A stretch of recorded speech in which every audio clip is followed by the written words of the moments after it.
Grace and peace, everybody. We are back. You saw the thumbnail, you saw the title. You know what we're going to be doing tonight.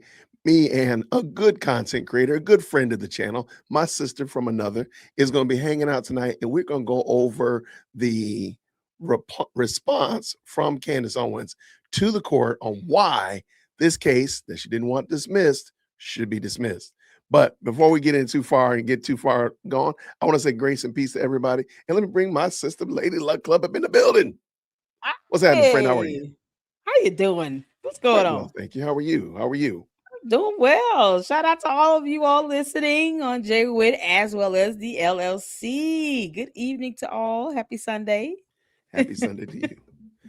All right. So real quick, give me your overall 30,000 foot view. 30-second. Let's do 30-second elevator. What is your thoughts on this case so far? I think that they're gonna win. Candace continues to double down, and her attorneys refuse to just kind of, pull her in and help her understand at this point, if they're gonna bring scientific evidence, that's going to make or break it at the end of the day. Doesn't matter what people think Brigitte Macron looks like. It is about what can be scientifically proven when it comes to proving gender.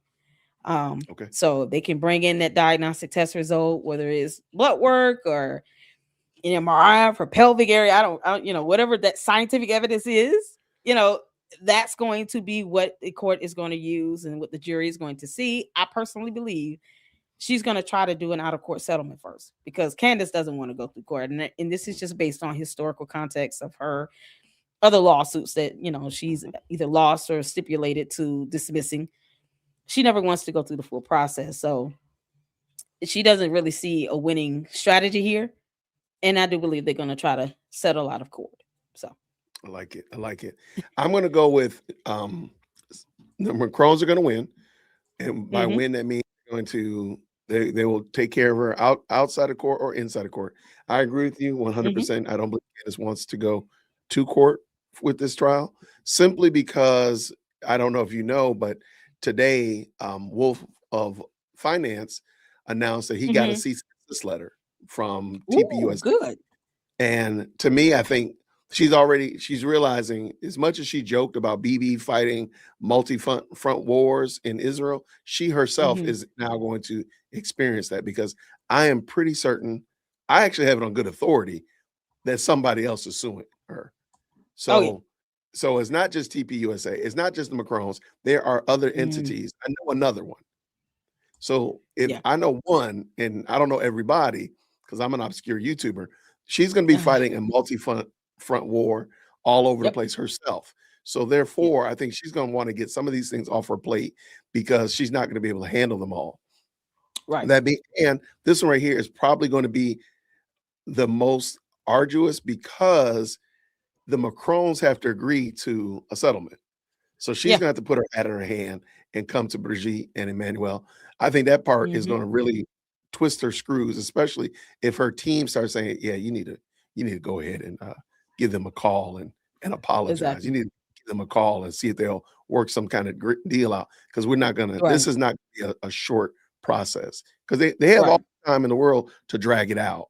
And so that being the case, I do think this one is going to probably, she's going to try to find a way to get out of this one sooner than later, but I don't think it's going to get dismissed by the court. Once it finds out that the judge is not going to dismiss it, I think that's when we're going to go into extra innings and we'll see something like we're having a conversation or we're flying to France to have a conversation, have some croissants at the Eiffel Tower or something like that. So yeah, they might be ordered to mediation. They could be ordered to attempt to do some sort of out of court settlement with a mediator, which is standard in these type of civil proceedings. So I would, and then she could say, well, it's not that I want to do the mediation. We're being ordered by the court to do it, but and she could still say face. Yeah, exactly. She can still say face amongst Cantifa. Right. Absolutely. Right. She can still say she won't face tell them that she wanted to file a motion to dismiss. Like it's too much for her to read that in a whole show. Yeah. Do us all Well, a favor and read that court well, I documentation. think it's interesting that she never did address, and this is par for Well, Candace's court. So I'm not. This is par for Candace. I'm not actually surprised, really, that she never addressed it. She's never addressed why is it that exactly. you are filing for a dismissal when you clearly told Tucker Carlson that you weren't. You Exactly. big chested told Pierce Morgan Yeah. that you weren't. But lo and behold, you actually were. Was it Pierce Morgan, Pierce Brosnan? Who is it? It was Piers Morgan. Pierce Morgan. That's what I thought. Piers, Like Piers Brosnan. you laughed at me. I'm like, what you laughing at Isn't you that for? the movie? Like, wait, is it Daniel Craig? We're talking about Secret. What's the Sean spy Connery. movie he did? Oh my Say again? God. the spy movies he did. Yeah. I was like, at some point, I think Piers Brosnan. I do think she's gonna have a lot of irons in the fire. She's gonna try to cool some of them down. And I think sadly, I think the Macron one is the most egregious one. The other ones are well, I don't know. Now I think about it, because if other people want money because they defamed her, and Macrons want money because they're gonna defame her, who gonna get the money first? I think, because I don't think she really has a lot of legs to stand on. So that's gonna be interesting. I think it's the issue is too, even if they of course get money for damages and all of that. Mm-hmm.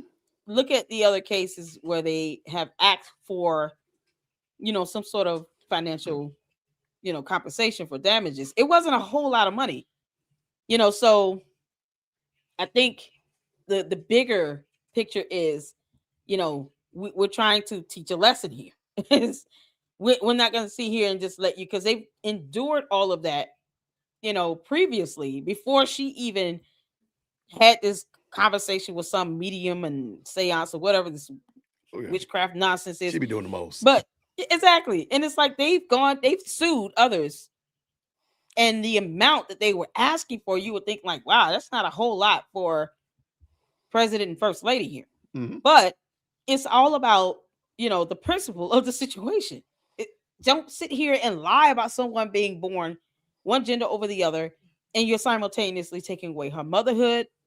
You're sitting here and cutting into a part of her life that she probably holds near. She probably is proud of being a woman. She's had 3 kids. She has grandchildren. And then the aftermath of what the family, her daughters and her grandchildren, are having to endure as well because of this. It could be the bigger driving force here. So, even if the other relatives don't testify to what's going on and how this is impacting their lives, the principle of the situation includes how you're making my family feel. You're telling me I didn't give birth 3 times? What? Like, as a mom, you're not going to tell me I didn't have children. No, I had 2 kids, and I got the scars to prove it. Like, you're not going to take that away from me because you think I'm a man. I don't care. Right. So, that it's the bigger picture here, and the bigger impact that Brigitte Macron is looking at, not just as the impact on her, but the impact on her children and her grandchildren. That's worthy of me taking a little behind the court over. So even if bucks, we going to court. You're gonna learn today. You're gonna learn today. Shout out for sure. Thank you so much. What doctor say right here? Doctor said, I believe the Macrons will win. And part of the requirements from the Macrons will be for Candace to publicly apologize and state that she's seen evidence that Brigitte isn't a man. Macrons don't need money. Okay. But I do think they're gonna make her take down that other content, which tacitly is losing money.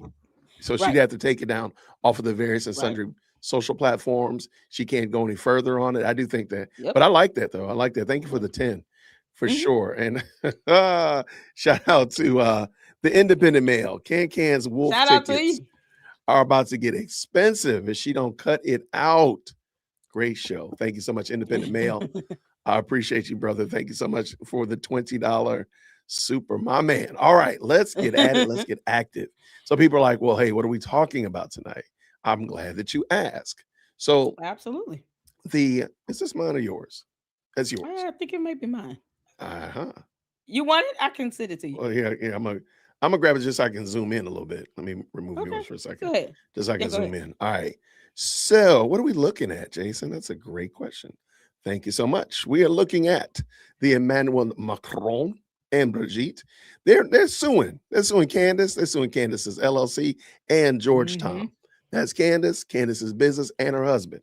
Well, why are they Yep. suing her husband? That's just mean. Is that like why are they suing her husband? Do you know why, Lady Luck? Well, Georgetown Inc. is one of the LLCs that she has where her channel is affiliated with it. And that's where you got this revenue coming in from her show, from the merchandise and all these things. So it's not George Farmer, the individual, but it is Georgetown Inc., the business entity that's being sued along with her LLC, because that's where she's making the money. And they are registered in the state of Delaware. So that, kind of give ground for them to be able to file the suit in that state, because that's where the LLCs are registered. I like it. I like it. All right. So we see here the defendants reply brief in support of their motion to dismiss and to strike the first amended complaint. Only thing I'm going to say right here, all I want to talk about is right here. I just want to be super duper, unequivocally, unrepentantly petty. Does anybody know why I stopped right here on this screen? Put it in the chat if you know why Jason stopped right here at this point on the screen. Why? Because of the caps? Because of the 920 building. The 920 building is in the chat. Oh, Lord. 920's here. Now, that's where the transformer, the red crane, that ended up being the Optimus Prime building. Transformer. Yeah. They got a good little deli downstairs, though. Shout out to them. The 920 building. Oh, you got your maroon hoodie on. I'm rocking the maroon hoodie. Yeah, absolutely. I had to do some work after church tonight. Had to go run out and do a little quick job. So I had to help the maroon team out today. I want a maroon shirt. Hey, of course I want this maroon Spellman shirt, but I want a maroon shirt. Give me one. Well, let me drop the link in the chat. Why don't I? Why don't I do that? All right, let's see what we got here. Okay. We are not going to read through all of the various and sundries, but we're going to get to the more immediate matters. Because this thing has a long table of contents. I've never seen this before. Why do they have all of these no valid statutory basis jurisdiction exists? Why do they have all these in the beginning? I've never seen that before. So when it comes to certain filing of court documents and pleadings, they have to be formatted a certain way based on court rule. So what you're looking at is just a table of contents, and it's just telling the judge exactly what's where. And judges don't like to read. I'm gonna tell you all that right now. They don't like to read. So when they going over these things, they want to be able to just kind of, if they need to, let me just go to this page real quick, especially if you are pulling up this document in court. They want to just be able to get to certain sections. And then, of course, you have, and then you have case law to follow. Yep. I just have never seen it like reading this. On this. Just send me to the page. What page is that on? Like, I've never seen it made like this. Like, I mean, well, we got the Depth and Hers shout out. If y'all want to check that out, it's in there. Case law. I just thought it was really. Case law. I had never seen it formatted like this, but I mean, I understand it. It's standard. Like, this is okay. I never seen it like this. This is the reply briefs, the memorandums. They're formatted a certain way, and this is based on court rules. So many of them would be like this, and this is pretty detailed. Considering even though they don't really have a point to prove, but they still have to make sure it's formatted the way the court says it should be. Okay. So, hey, I can get down with it. Okay, I'm gonna let you get started reading, but I just want to make one point. I think it's adorable. Absolutely, wrap your arms around it. Adorable. How Candace is sometimes a journalist, other times just a podcaster, other times an investigative journalist. Whatever it is that she just determines and defines herself. I mean, she's a Renaissance woman. And I just think it's adorable because now she's the American journalist. No. The American journalist. Here, you know what? I know I just said I'm going to let you do it, but I'm just feeling my coffee's starting to kick in. So go ahead. The plaintiff's attempt to muzzle an American journalist through a contrived defamation suit not only tramples on the First Amendment, it comprehensively fails as a matter law. Is it a matter of law or matter of law? It's a matter of law. should be It should be of, a right? matter of law. Yeah, it should be of. Okay. It's And one funny of those because words didn't make the cut. so somebody sent this to me initially without all of the other without the index in the beginning. And I was like, I don't know if this is right because it had spelling errors in it. I'm like, wait, Yeah, what are you grammar won't error now? I find said, it. this ain't legit. Yeah. Nobody did that. You at least went Grammarly on them. Yep. Let me stop That's because I mess their up all the time. attorneys.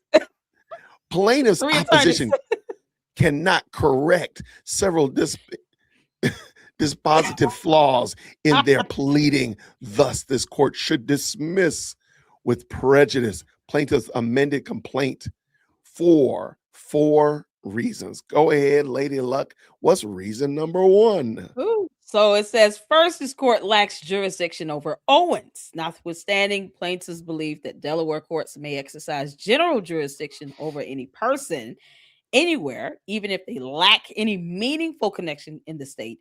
Delaware statutes and due process principles instruct otherwise. Plaintiffs similarly neglect to provide valid grounds to exercise specific jurisdiction.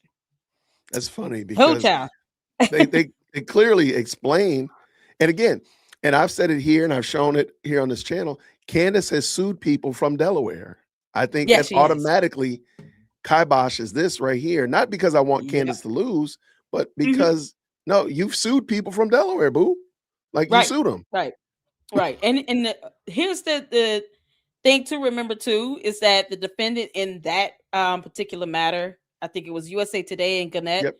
they also have their LLC registered in the state of Delaware. But she did state in that court document that her LLCs are registered in the state of Delaware. So, you know, in these matters, the defendants, wherever their LLC is registered to, then that would give the plaintiffs ground to file that lawsuit in that state. And that's why it's in Delaware, because Candace's LLCs are registered in Delaware. Right.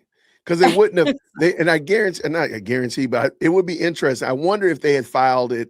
Let's just say they filed it in Nebraska. Let's just say for whatever reason they filed it in Right. Nebraska. I wonder would they have been using the same argument, or would they say like my LLC is not even in Nebraska, or they filed in wouldn't New use the York? same How about what they use in New York? Say again. Yeah, I think it's the same argument. Yeah, I think the same argument court would have lacks come up. jurisdiction. Yeah, exactly. But this one right here, I think they kind of just skate by the fact that you do have an LLC in Delaware. I have no business in Delaware. I Right. truly have no business in Delaware. So therefore, it wouldn't make sense for that case to be against me in Delaware. It would need to be in Georgia at best, right? Right. But my LLC, if it was formed in, I don't know, if I had my LLC in Texas, then it would make sense. I don't know why that's a lapse so far. If you look at what they said, they're saying over the person. So Candace is being sued in her individual capacity as well. They're trying to say, well, you don't have jurisdiction over Candace Owens, the individual, and she does not live in the state of Delaware. But Gotcha. they don't even mention the fact that the entities that are actually co-defendants are registered in the state of Delaware, and the courts could have jurisdiction over that. So it's almost like they're saying, and here my question would be, if we took Candace Owens out as the individual, as a co-defendant, and just left Candace Owens LLC and Georgetown Inc., then would they still be making the same argument? That's a fantastic question. I don't know. Yeah. It's almost like they're only reading one of the defendants. There's 3 defendants on the complaint. The first one is Candace. Well, Candace doesn't live in Delaware. She don't live here. Throw everything out. Like, just read the next line under, my guy. Read the next. Exactly. Just look down one more. Just read the second complaint. All right. So the second reason here says second plaintiff submitted complaint impermissibly as factual allegations that post-date plaintiff's original pleading in violation of Superior Court Rules, Civil Rule 15. Plaintiff's opposition provides no legally cognizable basis for their improper supplementation. So I don't know what the Superior Court Rule, CV Rule 15 is in the state of Delaware. I can't recite it. So I think, I would just have to read that to understand exactly what they're claiming is being violated here. But, they're alleging that the amended complaint basically sounds like should not have been filed or there's some error with it that would make it invalid based on court rule. We'll look into it. I like it. Yeah. Third, plaintiffs cannot overcome defendants showing that Delaware's borrowing statute requires the court to apply France's 3-month statute of limitation. The flaw is fatal to all of plaintiffs' claims. I don't know where this borrowing What is the statute comes statute? from. Yeah. Yeah. And we did ask, Nah, and I know some people are going to say, hey, well, you all are not lawyers. That's right. I'm a pre-K law student. I know, I man. don't know Yeah, a I'm not thing. lawyer. And we did reach out to a few lawyers to tap in. Mhm, And again, a lot of them are busy and doing their own things. And this is just mhm. a really just a pet project of ours. So I do apologize Right. if we don't have all of the I's crossed and the T's dotted. So just please forgive us for that. Now, you caught that? Yeah, I did. Okay. I just want to make sure you We caught that. got Good the job. T's today, y'all, and Good crossing job. eyes. Good That's job. what we doing. So you know what to expect from us. You know what to expect from us. Yeah. All right. Let's go. Number 4. You want 4? Yeah, I'll take it. Fourth, plaintiff's argument is that this court should bear this ease despite the state lacking. Is that ease? Case. Nah, I'm sorry, case. Despite the state lacking any real connection to the case, and plaintiff's concession that Delaware law does not apply, misapprehends the law of forum non-convenience. As such, the relevant cryo-made factors favor dismissal. So like I said, it is more lingual that the legalese. I haven't looked that up, so I have to read what the forum non-convenience is and all of that. Okay. I'm going to take over the plaintiff. Plaintiffs cannot meet their burden to establish jurisdiction. Plaintiffs concede. Mhm.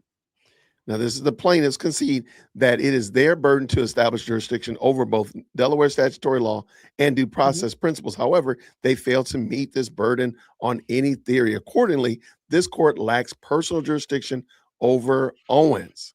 I still don't Once understand why they again, can't. They keep saying over Owens and not considering the other aspects like Owens LLC and exactly. Tom George, whatever LLC. Yeah. No valid statutory basis for jurisdiction. Did you have something to say? I'm sorry. No, go ahead. No, I'm Okay. listening. Plaintiffs fail to establish general jurisdiction under the section 3104 Charlie 4. As shown, and I'm not going to read all that, Owens Mhm. is not subject to general jurisdiction under this Delaware code. Plaintiffs appear to assert that Owens may be sued in Delaware for any tort committed outside of the state. That is absurd. I can't believe they wasted words on that. Yeah, like Yeah, why do you keep saying why is that is absurd? This does not apply. Like they wasted words on these ridiculous statements. Like they're attorneys. That's what you think this is. When you see op BR, that's opposition brief, and then they're giving the page numbers just as a heads up so that people can see what that is. But yeah, okay? they, So I'm gonna file why an waste op words on that is against them. absurd. I'm gonna It's not file an op BR against opposition them. brief. No, I like it. Ooh, Okay. Lord have mercy. Well, wait till you see when I actually say what this is. A little Lord, the statute code. squiggly line. A squiggly line right there. Squidward up in here. Yeah, shout out to Squidward. There we go. To establish general jurisdiction, plaintiffs must demonstrate that Owens has a general presence in Delaware.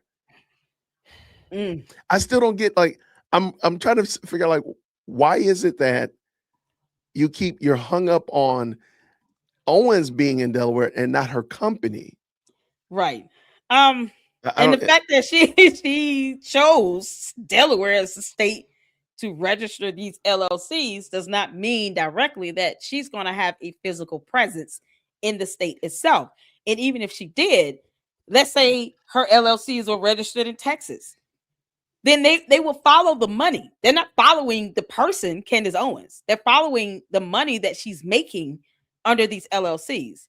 So I don't, whether she's in the state of Delaware or not is irrelevant. She could go there and live there 11 months out the year. This still comes down to the fact that she, the person, is the one that's being defamatory, making the statements, and she's profiting off of it from her YouTube channel, from her book sales, from her merchandise. It's all registered under this LLC and Georgetown Inc., which is affiliated with. It's they're just going. They're suing where the money is. That's it. So I I guess don't care if she lives there. it might not be an exact apples to apples, but I guess I would ask this question: is there a benefit for registering your LLC in Delaware? It could be a tax benefit. I There's a don't. I tax mean, benefit, right? There would be a yeah, I tax think there's a benefit, tax or benefit. there's some reasons why. Because again, Delaware is there's a lot of people that have their LLCs in Delaware. Right. Yeah. So does she Yep. not receive a financial? Let's just say it's taxes, and let's say Hmm. that if she were in Tennessee, she would pay this amount, but in Delaware, she pays considerably less. Is that fair? Or let's Yeah. just I think for an that's. I example. think that's what So it is. there She is gets a more tax monetary breaks too. benefit and a Yeah. financial reason for her to Hmm. do it in Delaware. So is Right. she reaping that benefit? Because she's not paying Tennessee level.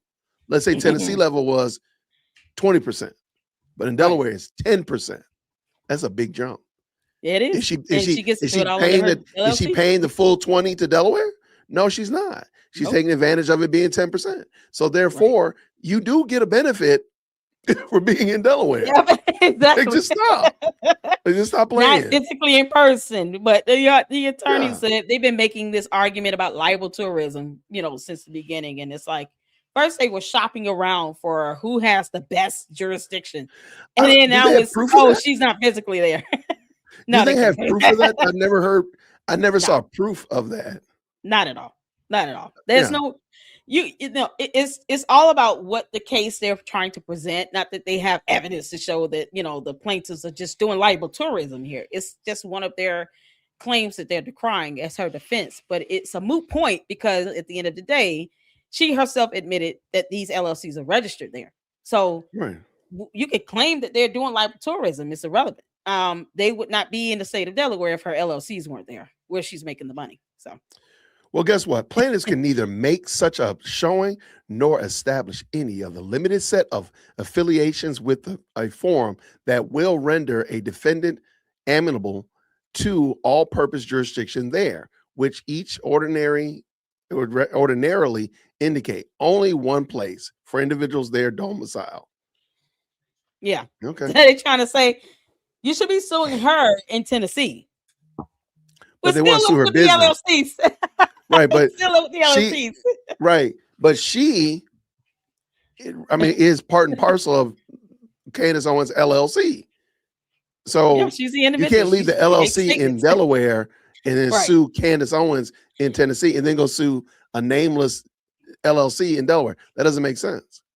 It doesn't. And I mean, the fact that, they seem to be one and the same because she made these statements while, supposedly working under this, channel connected to this LLC. She works for herself. It's Right. kind of like, you're not suing a separate business to which she's just employed for. No, she is the employer and employee. So it's hard to separate her from, the statement she made while working and making money under this LLC. I mean, it comes down to, even if they take this to, Tennessee, they're still gonna sue her and get damages. At the end of the day, you're just decrying lack of jurisdiction, and they're trying to buy time by saying, the statute of limitations is not passing by because there's certain time frame you have for these type of cases to be filed.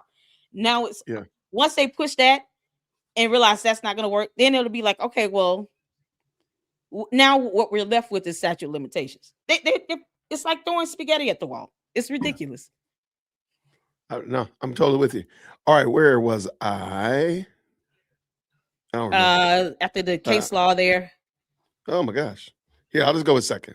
Second, Yeah. plaintiffs assert general jurisdiction exists because Owens, through her business entities, contracts with various Delaware entities not headquartered in Delaware, but no authority supports this theory. Merely contracting with Delaware entities is insufficient to establish specific, much less general jurisdiction. But you're not just contracting. Yeah, she owns the LLC. Isn't having your LLC formed in Delaware more than just a contract? I mean, you're taking advantage of, again, of tax benefits, of other Right. benefits that come from being there. It's not just like I'm doing business with a t-shirt manufacturer in Delaware or a coffee brewer in Delaware. I'm doing more than that. Am I right? Or am I making that up? And no, you're not. I mean, it's they're trying to say that her, her LLCs are, not headquartered here, but they're registered there. Right. And whether the physical location of the business is located there is irrelevant because she works in her basement. But the LLC does not have to be headquartered in the same state where she works out of. That's with any company. You Yes. can have a headquarters of a company in one state, but then they have branches in other states. Hmm. So if you don't sue the state where the headquarters is, doesn't mean you don't have jurisdiction to sue, where one of the branches may be located in a separate state. If the incident occurred in that state, in that building, of Coca-Cola, and it's in the state of Florida, but the headquarters is in the state of Georgia, you're Right. suing where the incident occurred. Correct. They're trying to say her headquarters isn't even here. Her headquarters is where her home is because it's hers. But it's where her LLC is. That's it. Why does she even have this stuff registered in Delaware? Yeah, Oh, the that's the tax question. benefits. It's because it has That's a to. 30. It's That's not a contracting in Delaware. right. That's a $10 million question. Like, then what is the purpose of having your Right. LLC formed in Delaware if there's not a tax benefit, if there's not a financial benefit, if you're not, I mean, Yeah. again, you don't live there, but your company lives there. Right. Your company Yeah. lives there in some form or fashion. Is not in. Why is it not in Missouri or Nantucket Yep. or Washington State? Why When not? she files her taxes, she's filing taxes and putting down that the LLC is registered in the state of Delaware. And they're recognizing the tax codes for the state of Delaware. So if she's getting that financial benefit, then she might want to suck it up. Otherwise, maybe the IRS should know that she really is just doing this for the tax benefits and she's trying to curtail the process. I mean, who knows? Yeah, I mean, I think that's a great We should be calling point. the IRS. You can make this out. Candace, don't Third, make me call the IRS. don't do it. Players claim that Owen derives substantial revenue from Delaware. Again, this claim is factually unsupported and it is improperly conflated. Owens with the other defendants. The Oh other my God. defendants are her. Other defendant is her and her husband, man. Come on. And Right. E, plaintiffs do not allege that Owens herself derives any revenue from Delaware. What? What do you mean? Money comes from everywhere. She has people all over the country sending money in through supers, Yeah, purchasing but just merchandise and all of that. And I what? mean, didn't she have a PO box or something in Delaware for merchandise? Where does her merchandise go? Her merchandise sale, like her cups and stuff like that, that Yeah, comes them from t-shirts. Texas. Oh, okay. So Shout out to Brandon Tatum. He does her yeah, merchandise for her. he still does her merchandise. He still Lord. does her merchandise. You didn't hear me say that But out loud. the money comes from everywhere, so you can't say these electronic payments are coming in, and they're only pinpointed coming in through one state over the other. So to say that they don't have any evidence to prove that she's generating all this revenue in Delaware, she's getting the tax benefits from being registered in Delaware. So whether she's generating, it's coming through that LLC. Right. It's the LLC. I would think that It's would be coming my through argument this as well. LLC. It's the LLC, not the primarily just the organization. But I'm sorry, but it's your LLC. Right. It just seems a little bit It's like, come on there. now. Yeah, this is some kindergarten Ooh, they argumentation. stretching. They trying. Lord, they trying. They reaching, declining to exercise jurisdiction absent any factual basis supporting that a substantial number of defendants' books are sold and shipped regularly to this forum. Like I don't. It's not just books. It's not just a substantial number of T-shirts. books. Yeah. Hats, cups, All that CIA stuff. logos. Yeah, the CIA should sue her for real. Can't make this up. Yeah. Go ahead and read this fourth one. Fourth, plaintiffs do not, and I want to make sure I'm okay. Plaintiffs do not dispute that Owens has never owned any Delaware real estate, that she does not reside in Delaware, or that she does not conduct business in Delaware. Instead, they rely on her purported contracts, revenue, and ownership. See, they just said it. Purported revenue, Yeah. and ownership of Delaware companies without alleging any conduct by Owens that occurred here. Plaintiff's claims also are based on statements allegedly made on Owens' podcast, which is broadcast from Tennessee.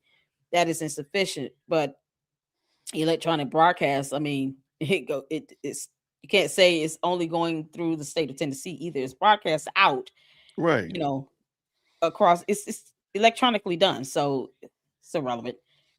Let's see here.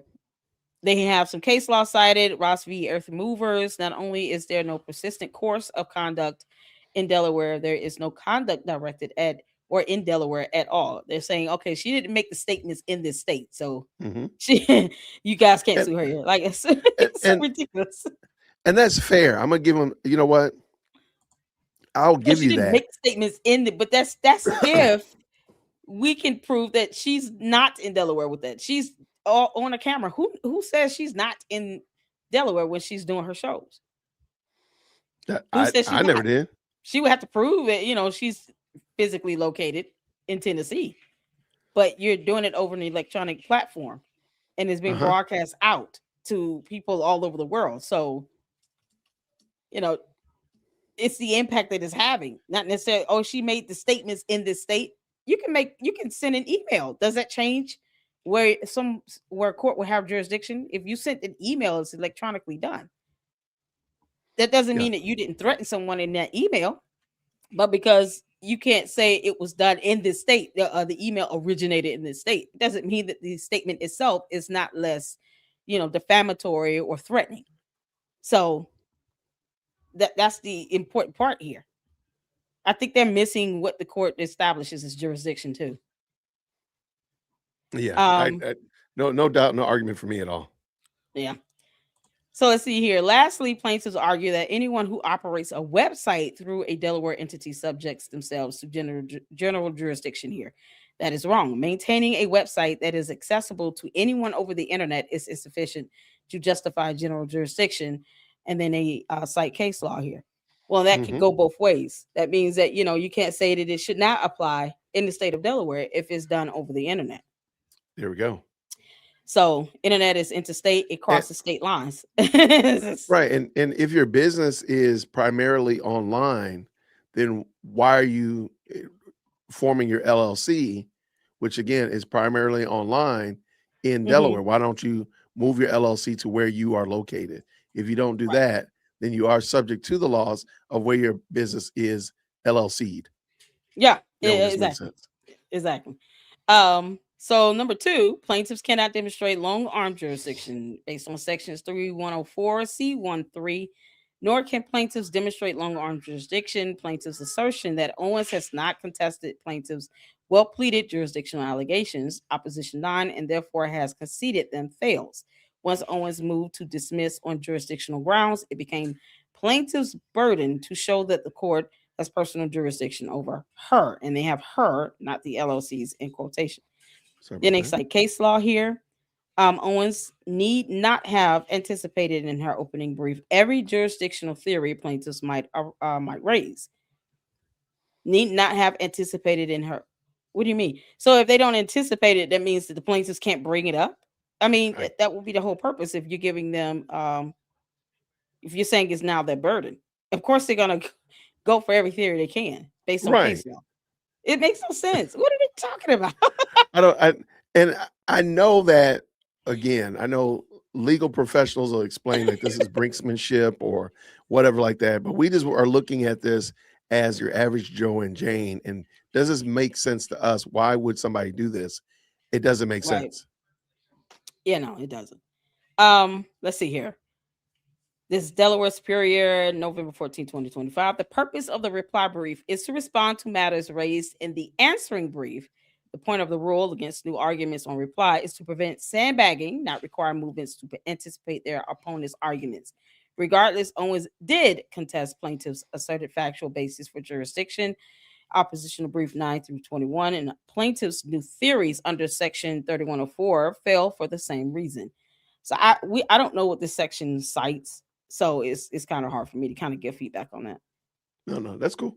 Let's keep going. As to section 3104, plaintiffs allege that Owens contracts with Delaware entities and sells things consumed in Delaware. I mean, so Does it I have to be mean, consumed in Delaware? right? Consumed I in don't know if it Delaware. needs to be consumed or what does consumed mean? That might be another question. Like if I sell a hamburger and you eat it in Delaware, you're consuming it. But if I'm putting out a podcast, are you consuming the content? Or I put out a webinar, are you Right. consuming the webinar? Or if I'm Right. putting, Where is I it got an being audio yeah. book, are you listening to it? Right. Where Right. is the So, product being consumed? So they're saying, oh, or it should be consumed in Delaware. No, it doesn't, because it's being sold, it's being purchased online on the internet, which crosses state lines, and then is the broadcasts are being consumed in every state in the US, not just in Delaware. correct. So they keep missing the point with this whole thing with the LLCs being registered there. Yeah, and I think I don't know if it's deliberately being obtuse or they just don't get it, or maybe we don't get it. I don't know. But like I don't hear I can't imagine that you would make this argument anywhere else except, and again, I'm not mad at you because you're trying to get your client off, you're trying to earn your salt. I'm not mad at you. So do what you got to do. It just seems like this is not the best argument. And I don't think you really have a good argument for why you shouldn't be sued in Delaware. That's the part. Right. Exactly.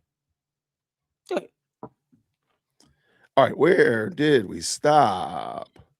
As shown. Yeah. As shown, Supra Section 1A1, contracting with Delaware entities is insufficient. Okay. Insufficient. Further, for this court to exercise jurisdiction under section, some act must actually occur in Delaware. But your business is digital. Doesn't it happen everywhere? You would think. I mean, I'm not trying to be obtuse about it, but it seems like it does happen anywhere. Mobile Diagnostic Group versus Sure. And we'll have to clean that up as well. But here, plaintiffs allege no act by Owens in Delaware I'm trying to figure out why this Chief Harstel versus Vanguard Group Inc. from 2011 at 14 Delaware. Just citing case law, but when did the plaintiff say that they recognized that no act was alleged in Delaware? What if she went to Delaware and actually made some of these statements and did a broadcast in Delaware? What if she did? Yeah, I think they're just trying to muddy the water, personally. I don't see any good reason for why they don't see it like that. Right. Okay, let's keep this dance going. Okay. Where none of these acts by the individual defendants alleged to have caused injury took place in Delaware. Okay, so I would ask the question, are there any acts that cause injury? And what are they? Because they didn't have to happen in Delaware, I wouldn't think. I think because we're leaning on the LLC where your company is formed. Yeah, they're saying, the defamation itself, where they claim they were harm, the harm came from the defamation itself. And they're saying it was not done in Delaware. Okay, so that means you're going to be prepared to just come in and prove where she was every time she broadcasts, because we all know she can definitely travel and go somewhere else and do a live stream or do a post or, and the defamation wasn't just limited to the broadcast. You're talking about posts, books, tweets. Yep, all that kind of good all those things. So who says she was never in Delaware when she put out these defamatory statements? That is metadata. We gotta get that metadata. Candace, give us your coordinates. We gotta get that. We gotta get that metadata. We gotta get that metadata, friend. All right. Moreover, the mere formation of a Delaware entity without more is insufficient for a court to exercise jurisdiction. That's interesting. So you could just have a business entity in Delaware and not get sued in Delaware because I live in Georgia. Yeah, that's what they're trying to argue. Okay. It's so crazy. Right. And again, like if my LLC was formed in Delaware, following this logic, I couldn't get sued by you know, the Prince of Wakanda out Yeah. of Delaware. They'd have to, okay. All right. I Yeah. mean, I I term this guess. boy, they being overzealous. That's what they call it, being overzealous for your client. Yeah, You I don't know, know about forget that it one. all. They're trying their And best. plaintiffs show no nexus between the formation of the Delaware entity and the cause of action asserted. I don't know if that's the, I don't think they were making that claim. I thought they were making the claim that the business was there and she profited from the business being in Delaware. Right. Exactly. She profited Okay. from the harm caused, the defamation, the series, the books, the posts. Right. You know, she got views, she got money, and it came through this, you know, all under this LLC. The revenue generated is reported under this LLC. When she reports this revenue to the IRS, it will be based on the state of Delaware. So they keep overlooking that. And I mean, her tax documents is going to show how this revenue came in. That's true. Why are they Yeah. forgetting about that discovery? I don't know. I think, like I said, I don't think they're going to be as successful as maybe they really intended and wanted. Right. And Yeah. they're going to end up, they're going to put their hat in their Right. hand and they're going to be like, hey, can we come up with a way to not make this, can we make this go away? Yeah, the judge looking at this like, Yeah, this is I a don't. dumb argument. Well, I mean, maybe the judge is feeling them. Maybe the judge is feeling them. I just don't. I Come just on, don't Judge understand Rennie. it. I just don't get it. I mean, either. All right, go ahead. A nexus formation is it? Okay, a nexus exists when the entity's formation is an integral component of the conduct giving rise to the cause of action. Integral component of the conduct giving rise to the cause of Okay, action. Okay. and I can understand this argument. You know, the entity, if we were making and we had a company that produced a product that deliberately went out and hurt people. Well, the formation of the company was to make these products that deliberately go out and do nothing but hurt people. Does that make sense? Yeah, And it does. But I that's mean, what I'm understanding. Like, it's not that component. I can understand that. Set in motion a series of events which mhm, form the basis of the cause of action. I think that's where the problem is. Like the company's right. LLC, and again, maybe you didn't start out to cause chaos, but I don't know. Maybe you could make that argument because she got She's her. always been controversial. So That's to true. say, this is not ever established to be defamatory. Well, she's sued and been sued since she's had this LLC previously. Right. So what are we talking about here? She is either creating the controversy or she's claiming someone is, being defamatory towards her. But this is not the first lawsuit that she has that has been, either filed against her or that she's filed Hmm. against someone else with this LLC in the state of Delaware. That's what's so crazy about this. So she intentionally did a series of, videos and books and posts and all these things on the internet On the that interweb. led to, these defamatory statements being made. She Right. intentionally did this stuff. It wasn't accidental. It wasn't like, oh, I didn't mean to make these statements and not fact check myself. No, she did that and she doubled down. Hmm. And now there's a season 2 and it's still being done while she has this LLC registered in Delaware. There's a season 2 of this Brigitte thing. Yeah, Like, come on. she's allegedly working on. No, that's always a good point. So no, in plaintiff's Tamir case, citing the Delaware entity was necessary both to complete the transaction and give effect to the contract that formed the basis of the litigation. Mhm. But is that always the case, though? No, it's No, I don't think it's always the case that I had to start this company and with the intent of it hurting and harming somebody particular. Maybe it just did it on a whim. Maybe it wasn't intentional, but it came out later on. Or maybe after the fact, there's an arm of the company that does cause chaos and harms people. Like I don't know why that would have to be the way that he went I'm about trying it. I'm trying to Where figure out what contract this is. They keep saying she's contracted with entities in Delaware. No, she owns these LLCs registered in Delaware. What is she contracted with?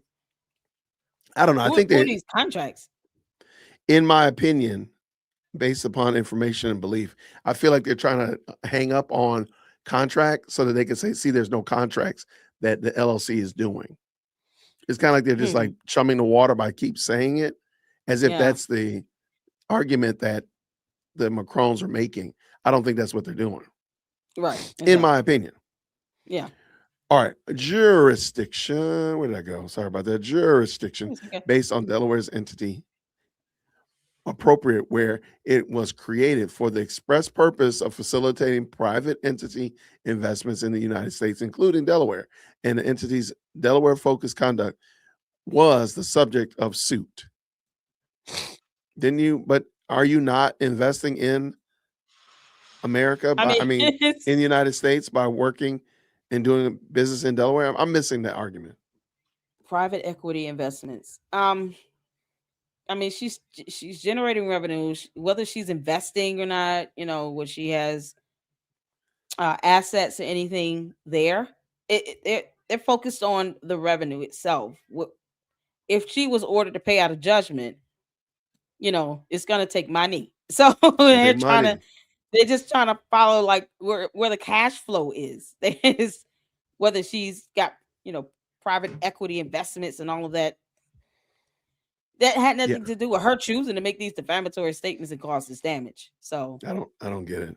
The Delaware entity must have been formed for the purpose of engaging in the challenged transaction. See, that's what I'm saying. Like you had to build the company in order to, like, you started the company in Delaware because you wanted to attack somebody else.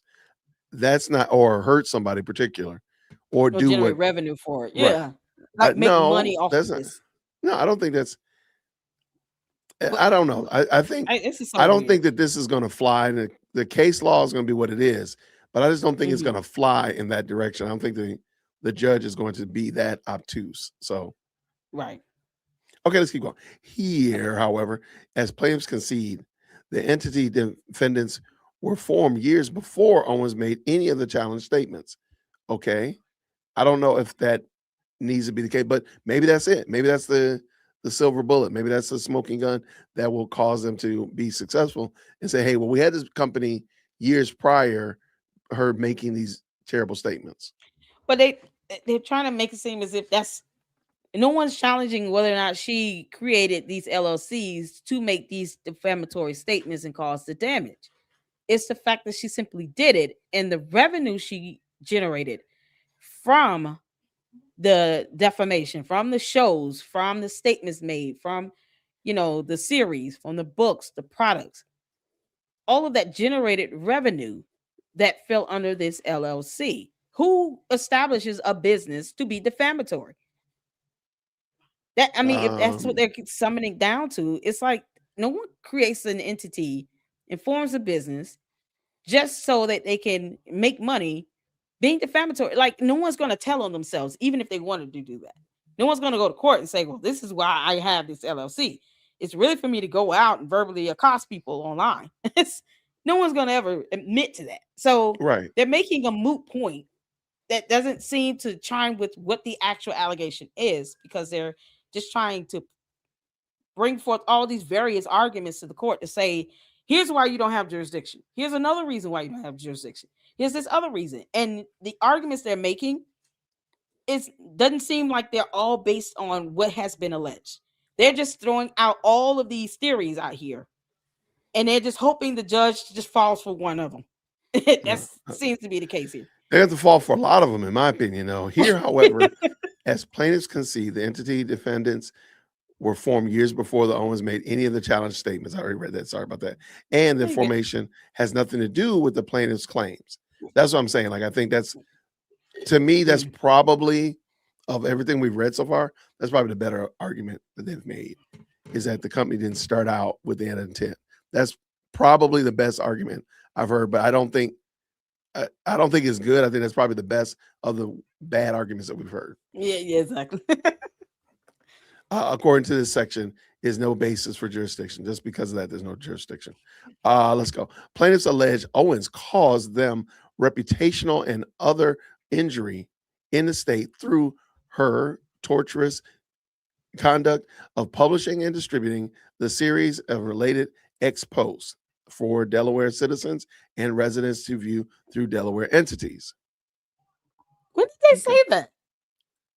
Say Did again? they allege that specifically? I think But so. Delaware citizens and residents, why would they? I don't, man, that's so weird. I think they're saying like I see. everybody gets it, and they're just like pointing out that the people get it from. Yeah, it comes through. Yeah, of course, people in Delaware that support her, that live there, are going to consume her content in that state because that's where they live.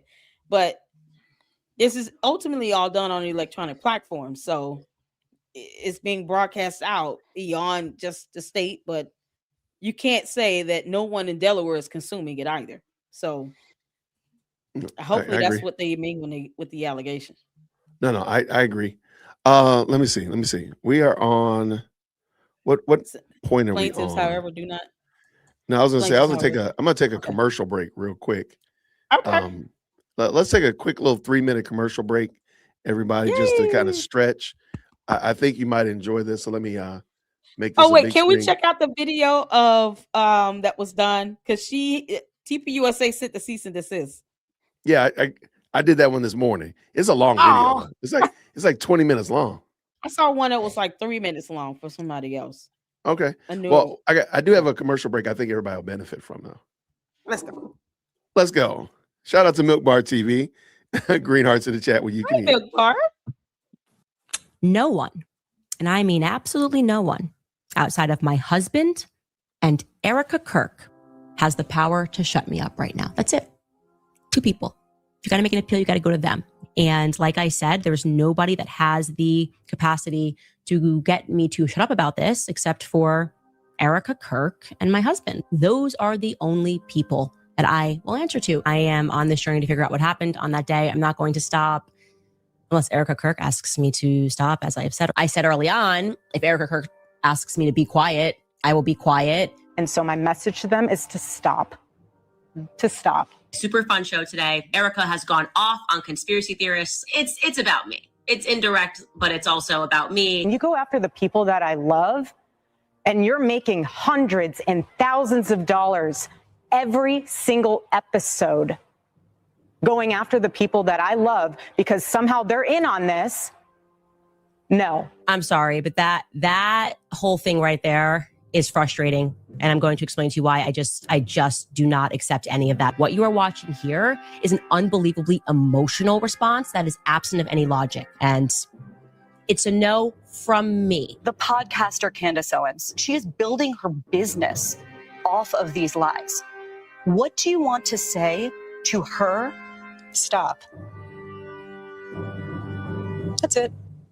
That's all I have to say. Stop. Please stop. Please stop lying.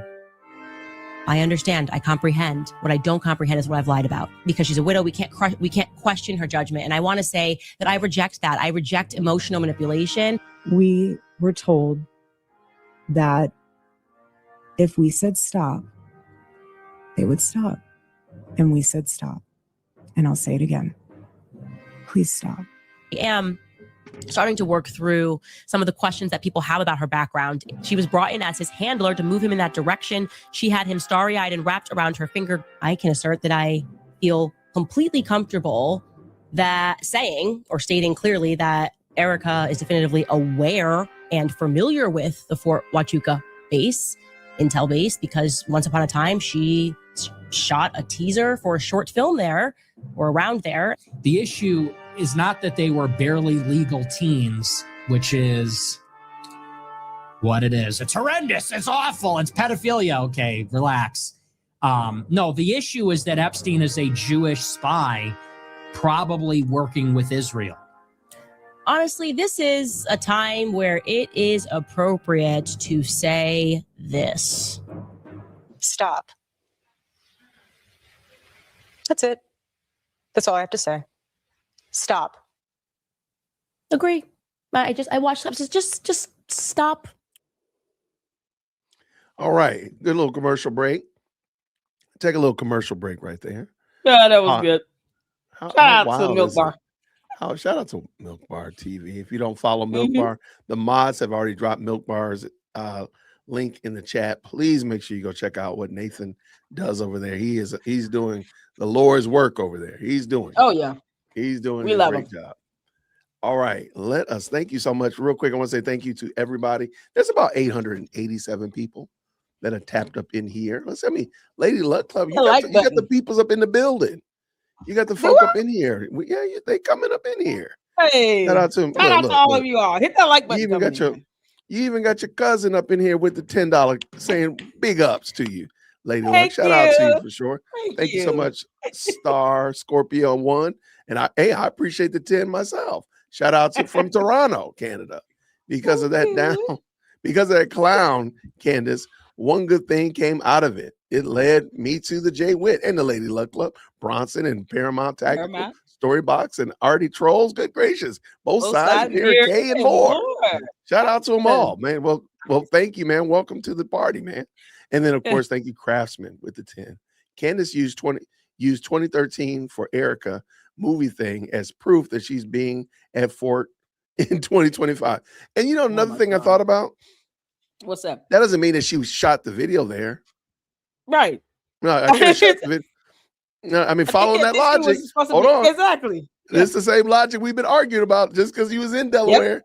Right. You can't say, hey, you got to prove that she's in Delaware. I mean, in Fort Wakachua or Wakachua. Yeah, walk like an Egyptian. So anyway, let's keep this going. Candace's logic, she can be guilty for being in Delaware at a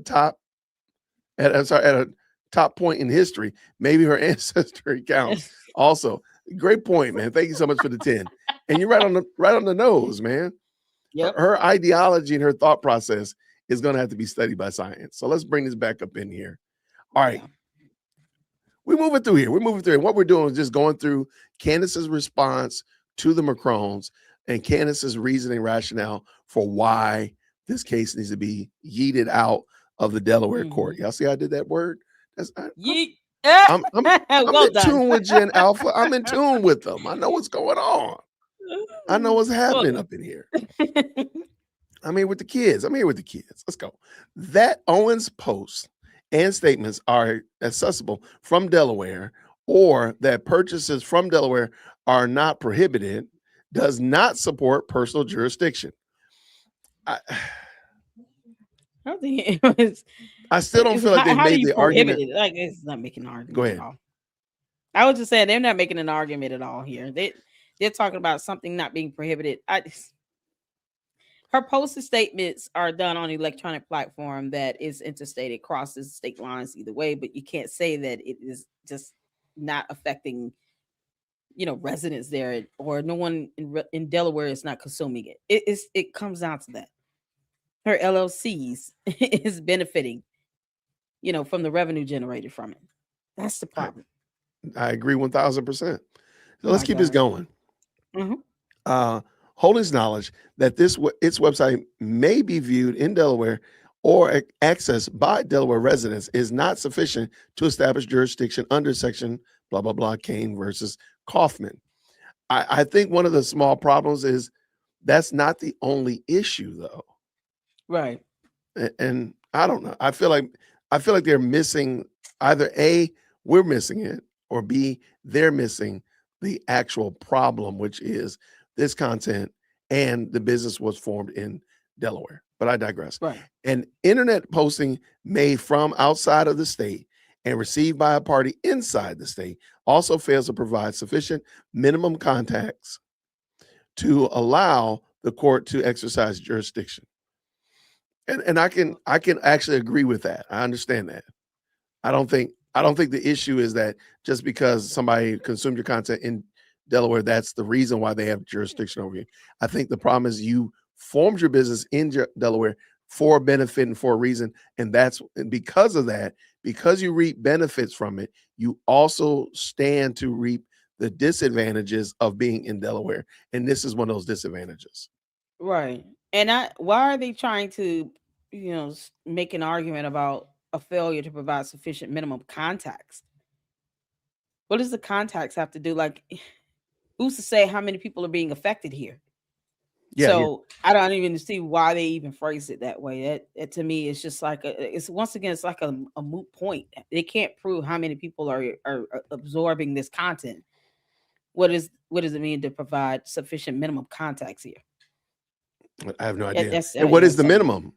Well, is right. there what is the What's minimum? it say? Is it 50, 100? Like, I you know, guess you you can look can't at our prove that. analytics. You can look at our analytics and see if anybody's, You break on it down by YouTube state. particularly. I don't know about others. I'm saying, but Right. on YouTube you can search the analytics and see where your viewers are coming from. I guess you can get down into like the state by state. I know you can look at the United States as a whole, but Right. this just seems like what is your purpose in this argument? Plaintiff Right. does not allege defendant was ever physically present in Delaware, let alone that the Facebook posts were posted while the defendant was in Delaware. There's no evidence that the defendants ever acted in Delaware. I don't think that's the only reason. You're saying that, but it's like, Yeah, once you're again, saying that that. argument can go back and forth. Who says that she was never in Delaware when she made these posts or did these videos? They're not like, if that's what they're trying to get down to, then you're talking about having to prove that she was physically located. Mhm. As if electronics can't tell on her, like cameras and her cell phone pings and stuff like that. And like, but do they need to establish that in order for the court to have jurisdiction? No, it's not the only way to establish jurisdiction when it comes to her individually. Like, this is ridiculous. They're saying you got to be in this state to send this Facebook post. No, you don't. Yeah, If you make an argument, you got to consume it in the state of Delaware. Why do you have to be in the state of Delaware when you send the post? That's crazy. See, and maybe we're also, to me, I'm looking at the formation of the business. That's the only issue, really. What your company does is Right. not my argument by a mile. I'm just like, well, your business is formed in Delaware. You're reaping a Mhm. benefit of it. There are consequences as well, and these are Right. one of those. So we're on the find out aspect of the equation. There So you you formed in Delaware, and now you're going to find out the benefit of it or the lack of benefit of it, and that's that's where I'm at. So I'm not really arguing, and I don't know why we're arguing about whether or not what they did was there. I'm like, this is where your company was formed, and it And just that's seems what like the judge is going to say. right. That's why I don't think this is going to make it. Again, I'm not a legal expert by any measure. It just doesn't seem to make sense why reap the benefits of being in Delaware if you're not going to also run the risk of the consequences.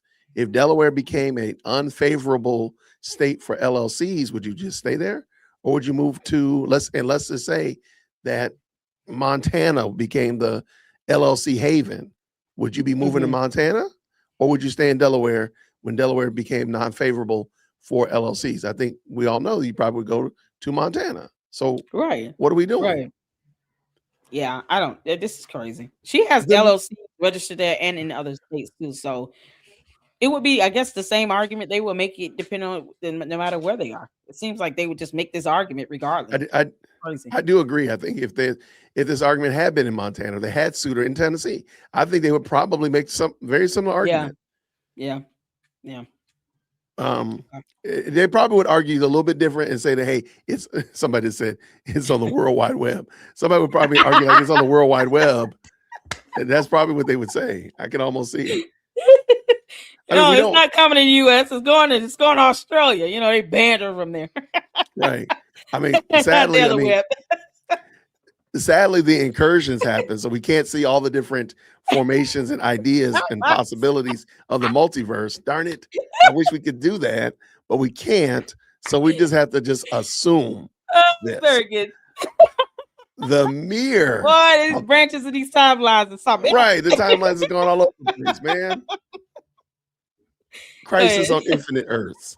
The mere ability to access the posting from one's computer does not confer personal jurisdiction. You can't make this up. For example, recently rejected jurisdiction for defamation claims based on a press release published in Delaware category of a website because defendants must be physically present in Delaware while making defamatory statements to support jurisdiction. I just wonder what this, and we'd have to look into this one specifically. I would have to read. Yeah, I would have to like see the summary on this case law here. Right? Is Oh it my God. are one of these companies? Cytotherics Inc. v. Castle Yeah. Creek. So they're saying that recently rejected jurisdiction for defamation. So the defendant probably filed the motion to dismiss based on that, and it was granted. It seems like, That's what I'm because thinking. the press release published in Delaware, in the Delaware category of a website. But you're talking about a category of a website that's probably hosted by the defendant itself, because defendants must be physically present. Yeah, I don't get that That's some part. other factors in that could have warranted that type of jurisdiction to be rejected. But we don't know if the co-defendant, if the defendant itself created the website and they did just have a Delaware sector. Like, there's some nuances to that in that case that might not even apply here. So I don't know. They just kind of taking a blanket summary out of it, and they're not really giving all of the nuances that go with it. I agree 100%. Okay, let's keep going.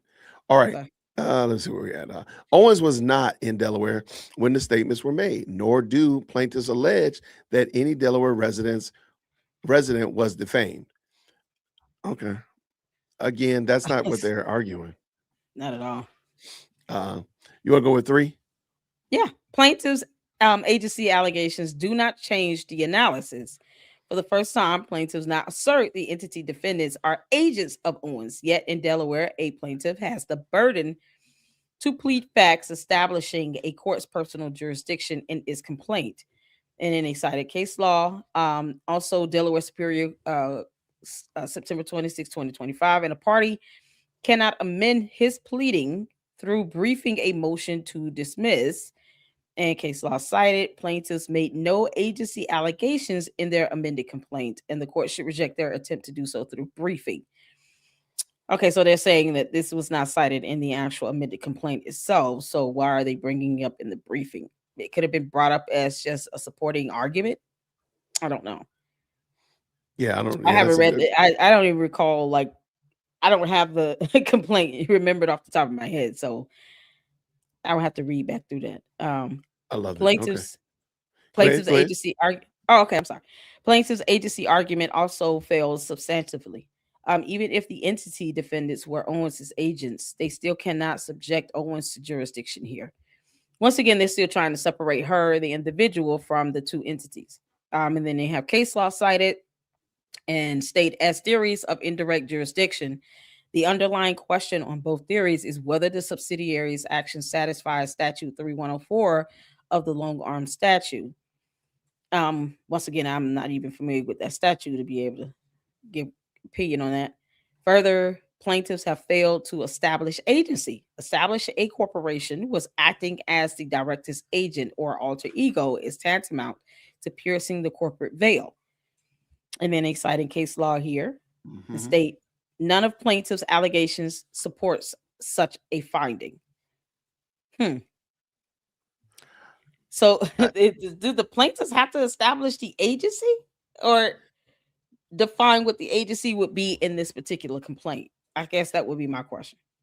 Yeah, and I think, to me, it's almost like they're arguing side quests when the major Right. quest is, to me, whether or not, and I've already said this ad nauseum, they started the company in Delaware. You reap the benefits. You also have to deal with the consequences. That's it.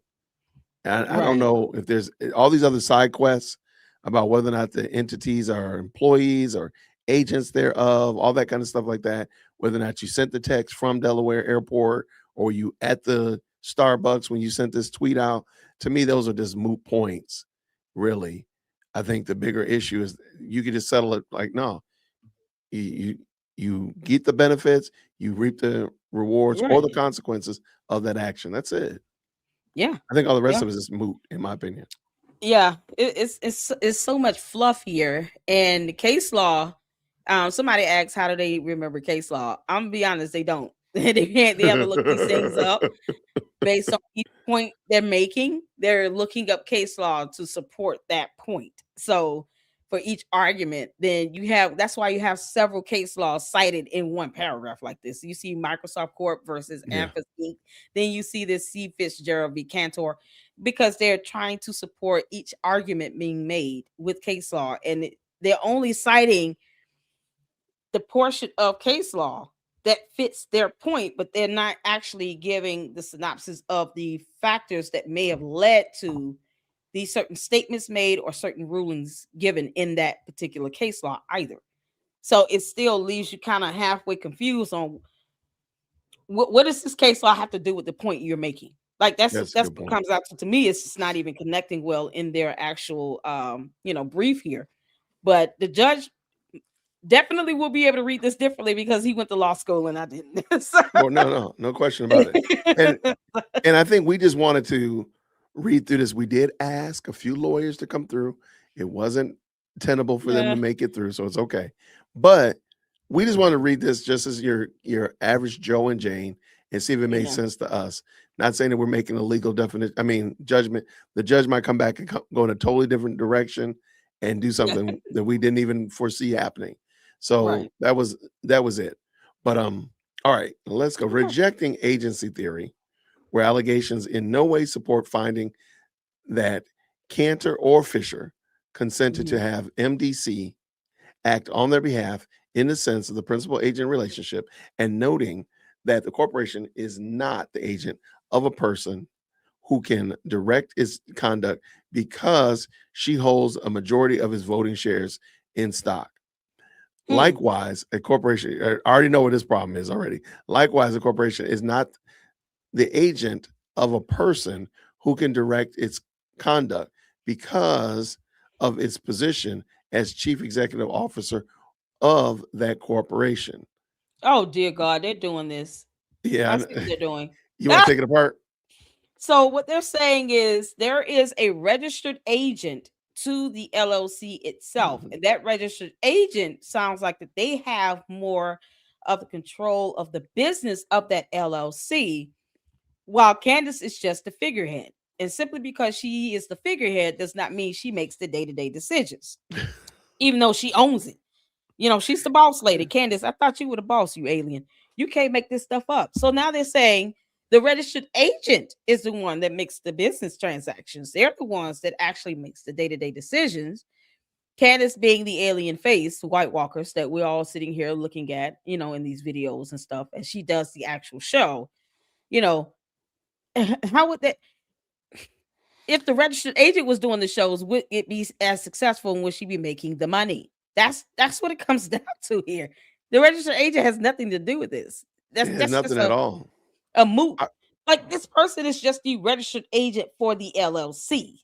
That doesn't mean that the registered agent has the authority to determine whether or not Candace should be putting out an 8-part series about Brigitte Macron being born a man. This is ridiculous. Yeah, that one's going to be to me, you shouldn't have done that. I know you were trying to fill in some pages. That one right there, you shouldn't have done.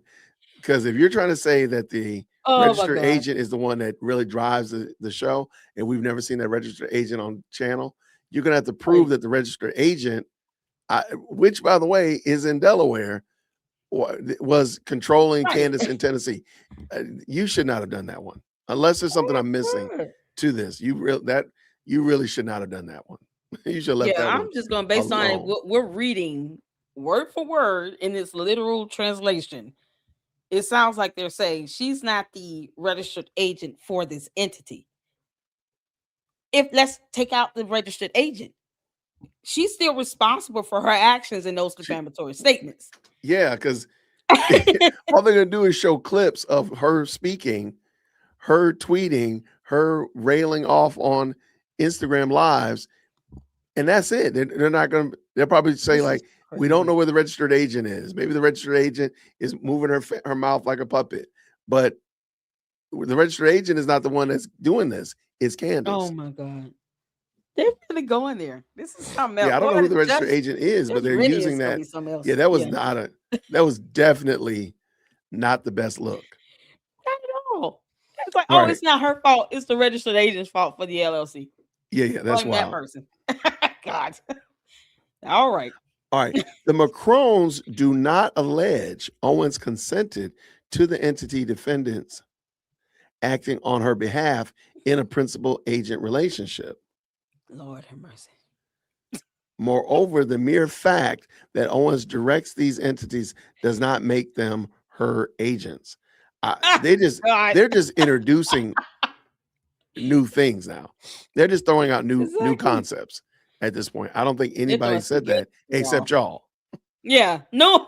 Is it necessary to establish jurisdiction? I think they're so incompetent with like let's ensure this gets dismissed on the grounds of lack of jurisdiction, that we're even going to just blame all of this on your registered agent for the LLCs, and That's that crazy.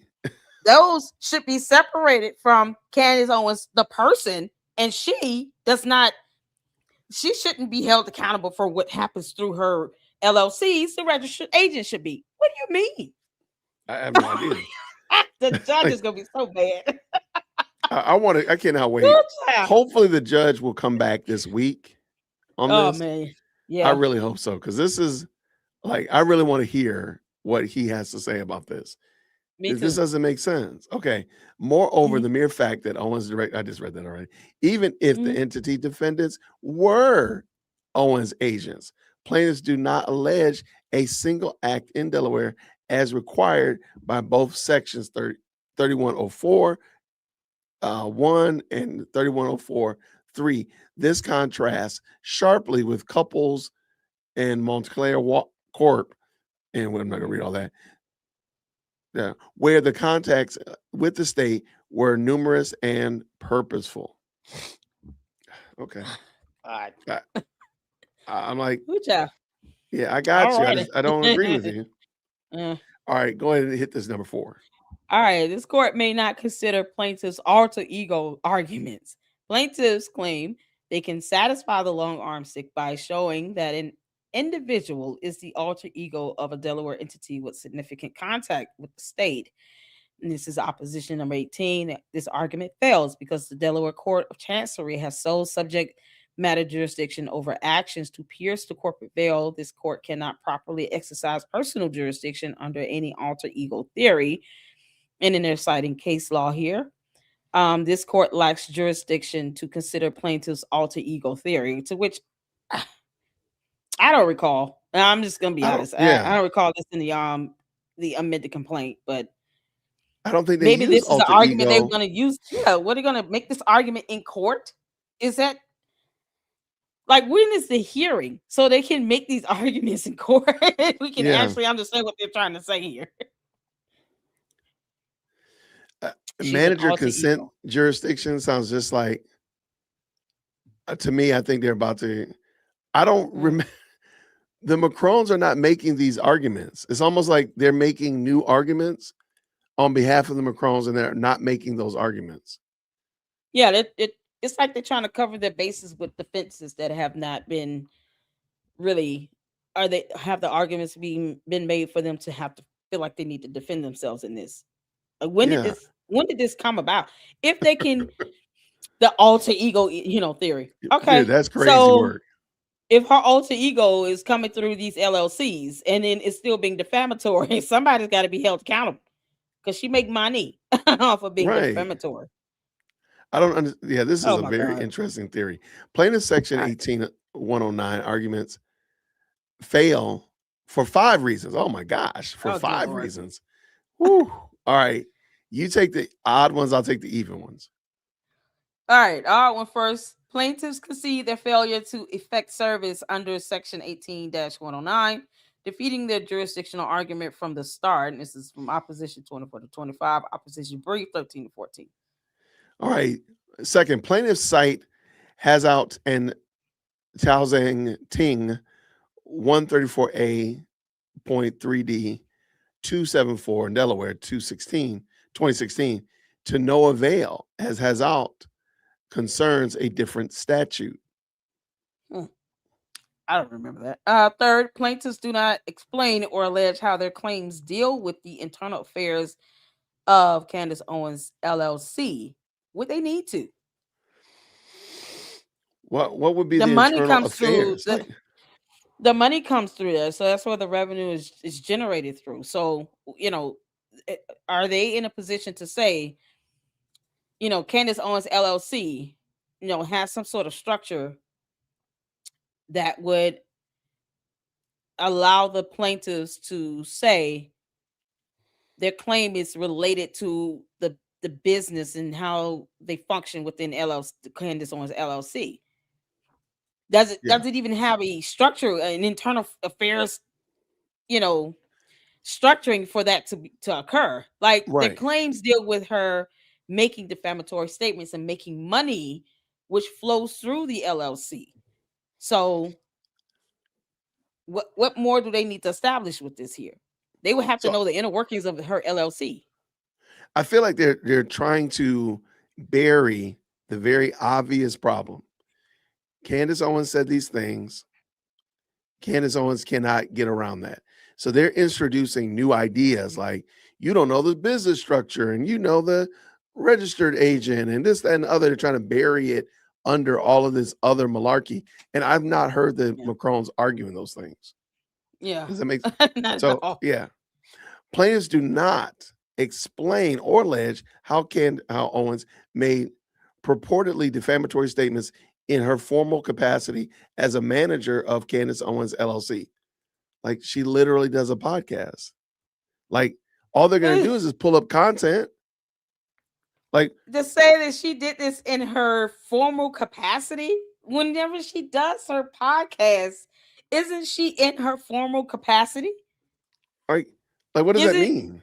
Individually, she's as herself and also representing the CEO of Candace Owens LLC. There's no other CEO, there's no other figurehead for her LLC. There's no other talent. Are they saying There's that no she can't talent. be two things at once? Maybe it's just that the alter ego theory they're talking about here. You can't say that she can be in her personal individual capacity as well as this, alter ego formal capacity as manager of the Candace Owens LLC. Is that what they're trying to say? She can't be both? But she's literally the talent. She is everything. I'm the CEO and the manager and the producer, sometimes the editor, hardly the guy that makes good coffee of Whitaker Media. Like, that's what I do. So as much as I want to say, like, well, you don't know the alter ego, a fool is you. So be quiet. It's you. Like, Candace got 18 voices in her head. Like, I don't know who he is. I don't know who Jason is. Jay Witt, who's that? I don't know who he is. It's you, dummy. Stop it. Our client is here representing herself in her individual capacity. Right. She has no alter ego, and she does not represent the figurehead of Candace Owens LLC, unless it's just convenient and it's time for her to file her taxes. I'm just gonna go in court. Yeah, I don't think this. Again, I could be wrong. I could be 1,000% wrong. I just don't see how this is gonna fly in court. Go ahead with fifth. Keep this moving. All right, let's go. Plaintiffs cannot distinguish well-settled law in this area, and they have case law cited.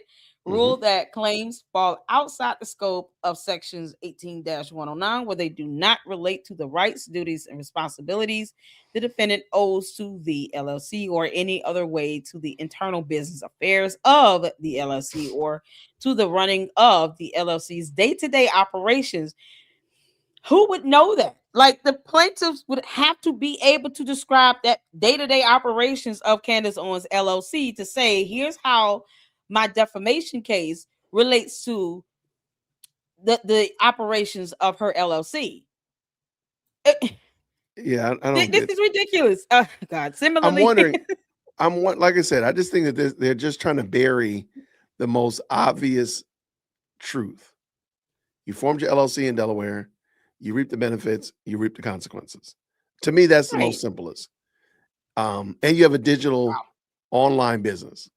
So it's not like you start an LLC, but you you make, car bumpers or something in New Mexico, but you got your LLC in Delaware. Maybe we could have a conversation because you have a physical product that you sell out of New Mexico, right? Right. However, this right here, like you have a digital product and And you're then shipping, and it's yeah, again, I just don't see how. I feel like they're burying. Again, I use the example. I feel like they're just burying the obvious so that the judge will just get tired and just say, "Get out of here," because I don't want to see you anymore. I just don't think that's going to happen. and then they say, the plaintiffs cannot distinguish well settled law. Like, if they have case law they can't present, then the judge is going to permit them to make an argument on it. I mean, it is what it is to say there's no well settled law in this area. Well, let's say that there's case law that might not be, the most popular, but maybe it's a newer case, and it was just decided upon. Whether or not has been cited in the past, and well settled being that, this is case law that is commonly used and is kind of well known, and the court will be familiar with. Doesn't mean that they can't still make an argument and present law that or Correct. case law that would support that argument. So whether it's well settled, I look at the terminology that they use throughout this as well, and it's like they're using specific terms that stick out to where they're saying, we're not saying there's no law. Is it well settled? Like, because there is a difference, there's case law to support someone filing a lawsuit that was overseas against someone in a different country. Mhm. Is it something that has been well established and well settled, and it's used and cited throughout other cases? Probably not, but it doesn't mean that it's not case law. It doesn't mean that it's not, another scenario where a court has made a decision and given a ruling in the case that has claims that are similar to this. So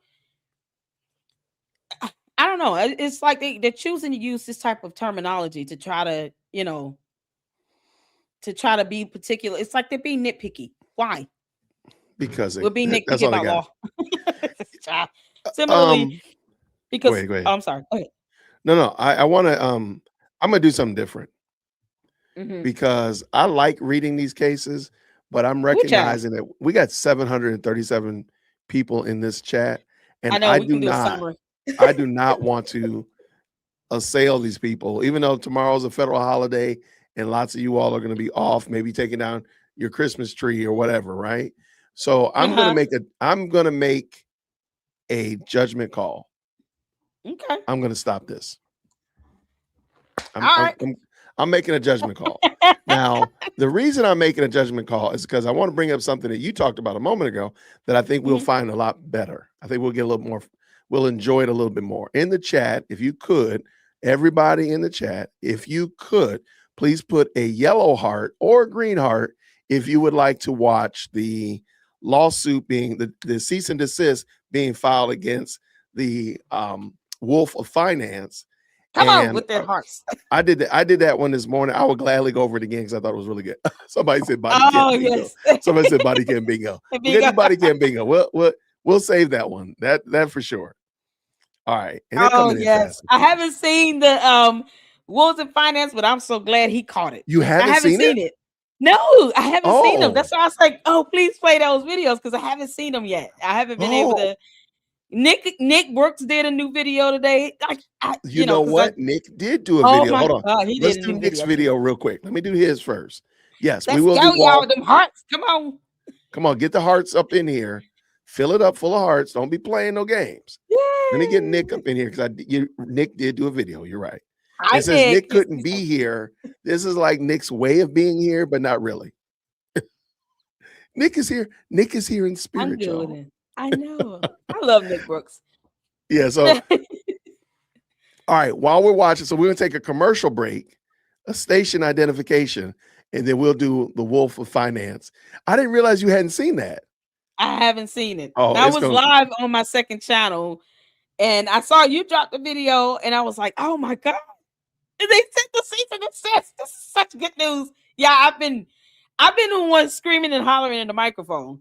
When is TPUSA gonna sue? Well, Oh, this is the I'm gonna first tell you step. right I now, love it. Let's go. TPUSA is They're fed up. yeah, they're suing. They're suing. Oh yes, But Lord. I don't think that this needs to be a lawsuit for Wolf of Child. Finance. I'll explain this. I'll explain, but let's bring Nick in. Shout out to Nick. All right, Hi, here we go. Nick. I'm Nick Brooks, a California attorney, and today we're digging into Macron v. Owens now that I finally have all the moving papers on Candace Owens' motion to dismiss. This is about jurisdiction, time limits, and whether she can avoid discovery entirely. French President Emmanuel Macron and First Lady Brigitte Macron sued Candace Owens in Delaware over her Becoming Brigitte series and related posts. They say she pushed wild claims about Brigitte's identity, their marriage, and their integrity, all to drive attention and profit. Procedurally, here's where we are. The Macrons filed a complaint, then an amended complaint with more detail. Owens responded by filing a motion to dismiss the amended complaint, supported by a detailed brief. The Macrons then filed an opposition to that motion, and Owens followed up with a reply brief. That full motion to dismiss package, motion, opposition, and reply is what we're analyzing today. The amended complaint says Owens told her audience that Brigitte was actually born male, that she's in fact her older brother, Jean-Michel Treneau, using a stolen identity, and that the Macrons committed identity theft, fraud, even incest, all tied to CIA-style MKUltra conspiracies and violence against journalists. The Macrons allege those claims are categorically false. In her motion, Owens asked the Delaware court to dismiss her personally for lack of jurisdiction, strike parts of the amended complaint as improper, declare the claims time-barred under a French 3-month deadline, and kick the case out of Delaware on forum nonconvenience, arguing France, or at least her home base in Tennessee, are more appropriate forums. Owens also wraps this in First Amendment language, casting herself as an independent journalist, giving opinionated political commentary about public figures. The message to the court is this: this is not just about defamation. It's an attempt by foreign leaders to punish American speech. Before Delaware can touch the merits of this case, it has to clear a threshold issue. Does this court even have the power to make Candace Owens show up here at all because she is a named defendant? That's personal jurisdiction, and it comes down to two flavors, general and specific. Let's start with general jurisdiction. That's the at-home rule. You can be sued there for almost anything, and for a person, that's basically their domicile. Owens is domiciled in Tennessee, not Delaware, so the Macrons almost certainly cannot get general jurisdiction over her in Delaware. That knocks out the sewer for anything here box and forces everyone into the second box, specific jurisdiction, which is case by case. So now the question changes. We're no longer asking, is Owens at home in Delaware? Instead, we're asking, did she create enough Delaware-based contacts tied to this case that it's fair to drag her into this particular lawsuit here? That's specific jurisdiction. Delaware's long-arm statute is the tool for that. It lets the court reach non-residents when the claims arise from business they do through Delaware entities or from torts that hit Delaware. The Macrons say that's exactly what happened here. Owens allegedly used 2 Delaware companies she manages to produce, publish, and monetize this defamatory content, including pushing it out through Delaware organized platforms and to Delaware listeners. In their view, this case arises from those Delaware contacts, so specific jurisdiction over Owens personally is fair game. Owens answers with this: my contacts are Tennessee-based. I live in Tennessee. I record there. I own no property in Delaware. And just forming Delaware entities or running a website there is not enough. She's basically saying this: even if my companies are in Delaware, my alleged defamation is personal speech from Nashville, not Delaware-focused conduct. The Macrons push back that Candace Owens LLC and George Tom Inc. exist to distribute and monetize her content, that she is their manager and primary decision maker, and that the alleged defamation is the core business of those Delaware entities. So, they argue, their claims arise from or relate to her forum-based business choices, satisfying specific jurisdiction under both the long arm and Delaware's manager consent statutes. At this stage of litigation, the judge can accept the Macrons' allegations as true and reasonably find specific jurisdiction. Using Delaware entities as the vehicle to publish and monetize allegedly defamatory content is a strong hook for Delaware's consent to jurisdiction framework, even if Owens never set foot in Delaware. Owen's stronger play is timing. Delaware has a borrowing statute that sometimes uses another place's statute of limitations instead of Delaware's. The idea is this: if most of the injury happened somewhere else, you do not get a longer deadline just by filing in Delaware. Owen says the Macrons felt the biggest hit in France, politically and socially, so France's 3-month defamation period should apply and knock out a lot of claims. The Macrons say that rule doesn't either fit this case at all, or if it does, it should look at Tennessee's longer deadline instead, because that's where Owens was when she created and posted this content. In her reply, Owens tries to flip that and say the Macrons are basically admitting Tennessee is the proper forum.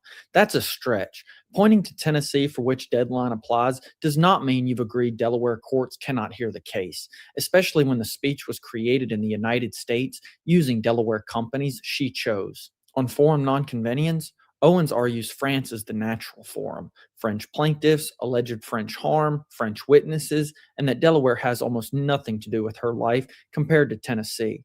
She's basically telling the judge this dispute belongs either in France or in her backyard, Tennessee, but not in a Delaware courtroom. But the actual acts Owens is being sued over, writing, recording, and uploading the content, happened in the United States through Delaware companies she chose. If the Macrons really refiled in France, Owens would almost certainly argue not just bias, but that venue is wrong because the conduct occurred in the United States. Realistically, she's trying to get out of Delaware and closer to Tennessee, but her Delaware entities make that much harder. Owens also goes after the amended complaint itself, arguing the Macrons smuggled in new, post-filing episodes without getting the court's permission first. Even if the judge agreed with her on that technical point, the usual fix in civil practice is not game over, it's leave to amend or file a proper supplemental complaint under the correct rule. That gives the court a very middle-of-the-road option. Trim or repackage some later allegations, require the Macrons to replead them correctly, and still let the core defamation case move forward, instead of using this as a reason to kill the lawsuit outright. If the court denies outright dismissal or even orders a targeted jurisdictional discovery, Owens will likely have to produce operating agreements, internal communications, and revenue information.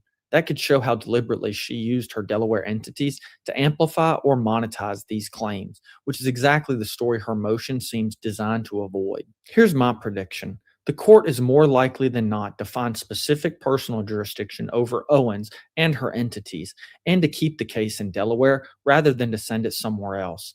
The real vulnerability is the limitations issue. Some claims may be trimmed as time barred, but a total win for Owens at the motion to dismiss stage is unlikely. If you found this video helpful, please hit like so more people see it. Before you go, tell me in the comments, should the Macrons have brought this fight in Delaware, or should this case be happening in France or Tennessee instead? Where do you think this case belongs, and why? If someone you know follows Candace Owens or works in media, politics, or defamation law, send this video to them so they can see where the legal line really is. And if you want more breakdowns like this from a California attorney, subscribe and turn on notifications so that you don't miss the next episode. Thank you very much. Shout out to our brother Nick. Nice, I Nick. always appreciate him. Even though he didn't make it through tonight, we wanted him to come through tonight. Well but he didn't come done. through. I know. All right. Awesome, so- awesome. I love his breakdowns. I have so many other videos I got to catch up on. So yes, Candace is losing it over there on Twitter X. Oh, she losing it again tonight? Oh, they get these letters, honey. Child, Stay mad. I'm wondering why it took so long for them to finally send these letters to these folks, because they won't stop. Wills of Finance, he got it coming.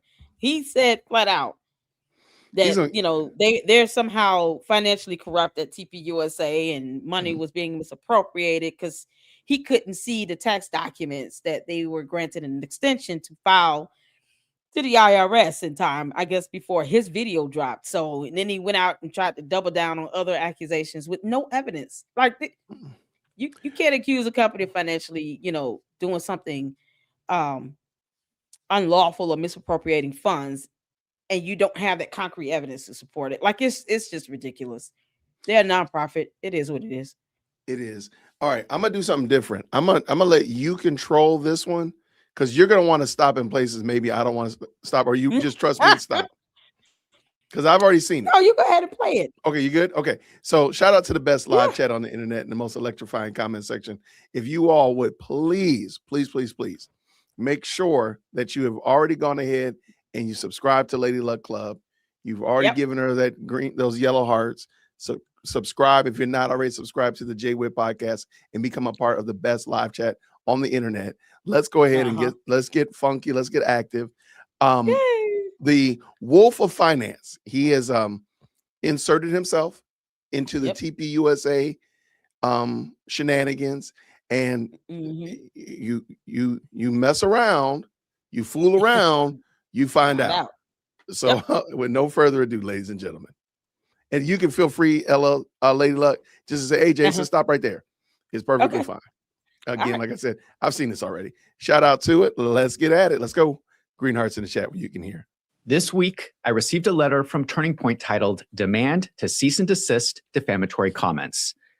This is the first step when someone sues you for defamation. Yep. I know there are a lot of people out there making videos about Turning Point, so you should pay attention to this. They have started sending out cease and desist letters, and for some reason, they've decided to start with me. Apparently, they cannot. Let me tell you something, Wolves of Finance.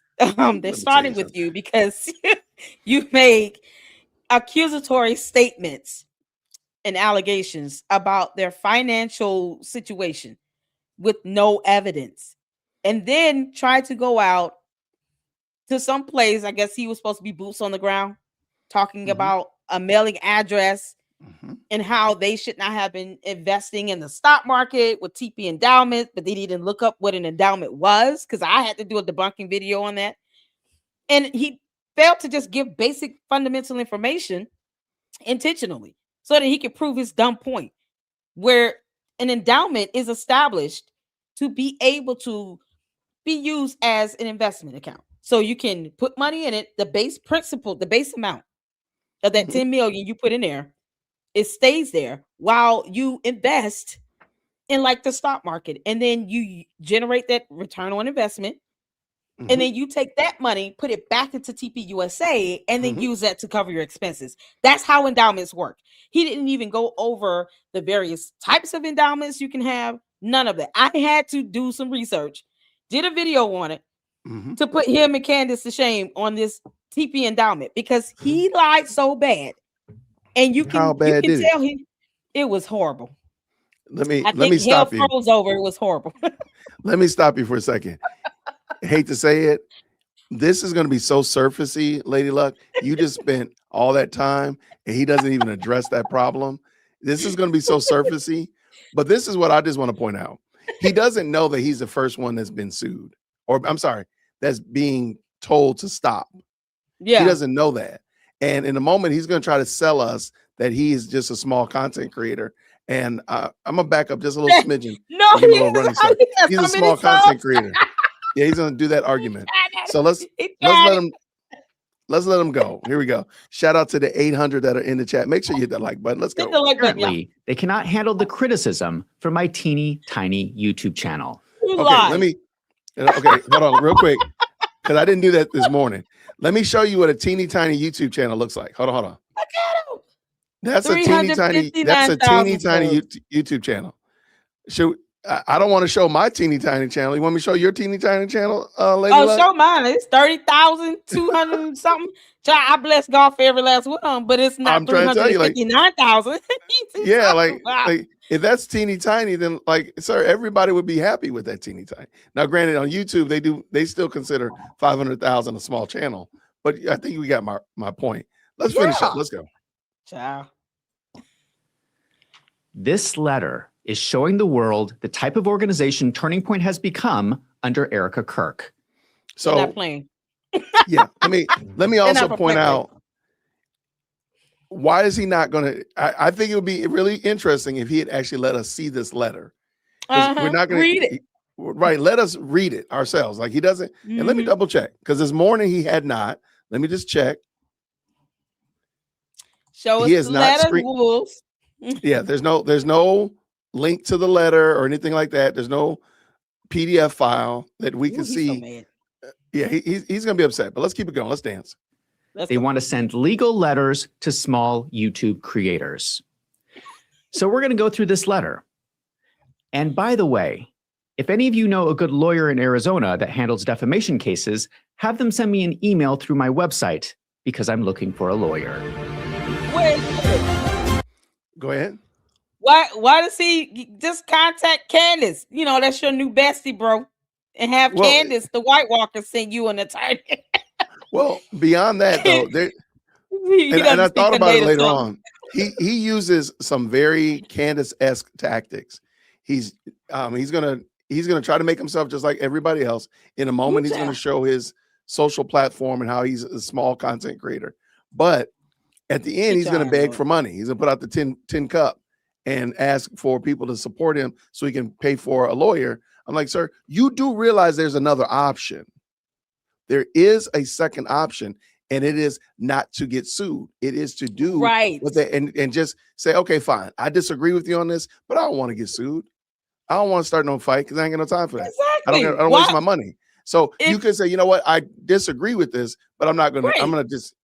I'm just gonna cease and desist. I'm gonna do what the letter's asking me to do. You're gonna get an attorney for them to tell you the same thing, right? But then you're gonna put down that base, upfront costs. You got to pay them upfront. Retainer. Yep. The retainer fee. You finna pay a retainer fee for them to tell you the same thing when the White Walker and her cohorts that you're sitting here doing these videos for and getting all these thousands of views on somehow can't just send you an attorney. Tell her to give you one of her 3. She's got 3 on the Macron lawsuit. Wills and Finance. Just ask her for one of those.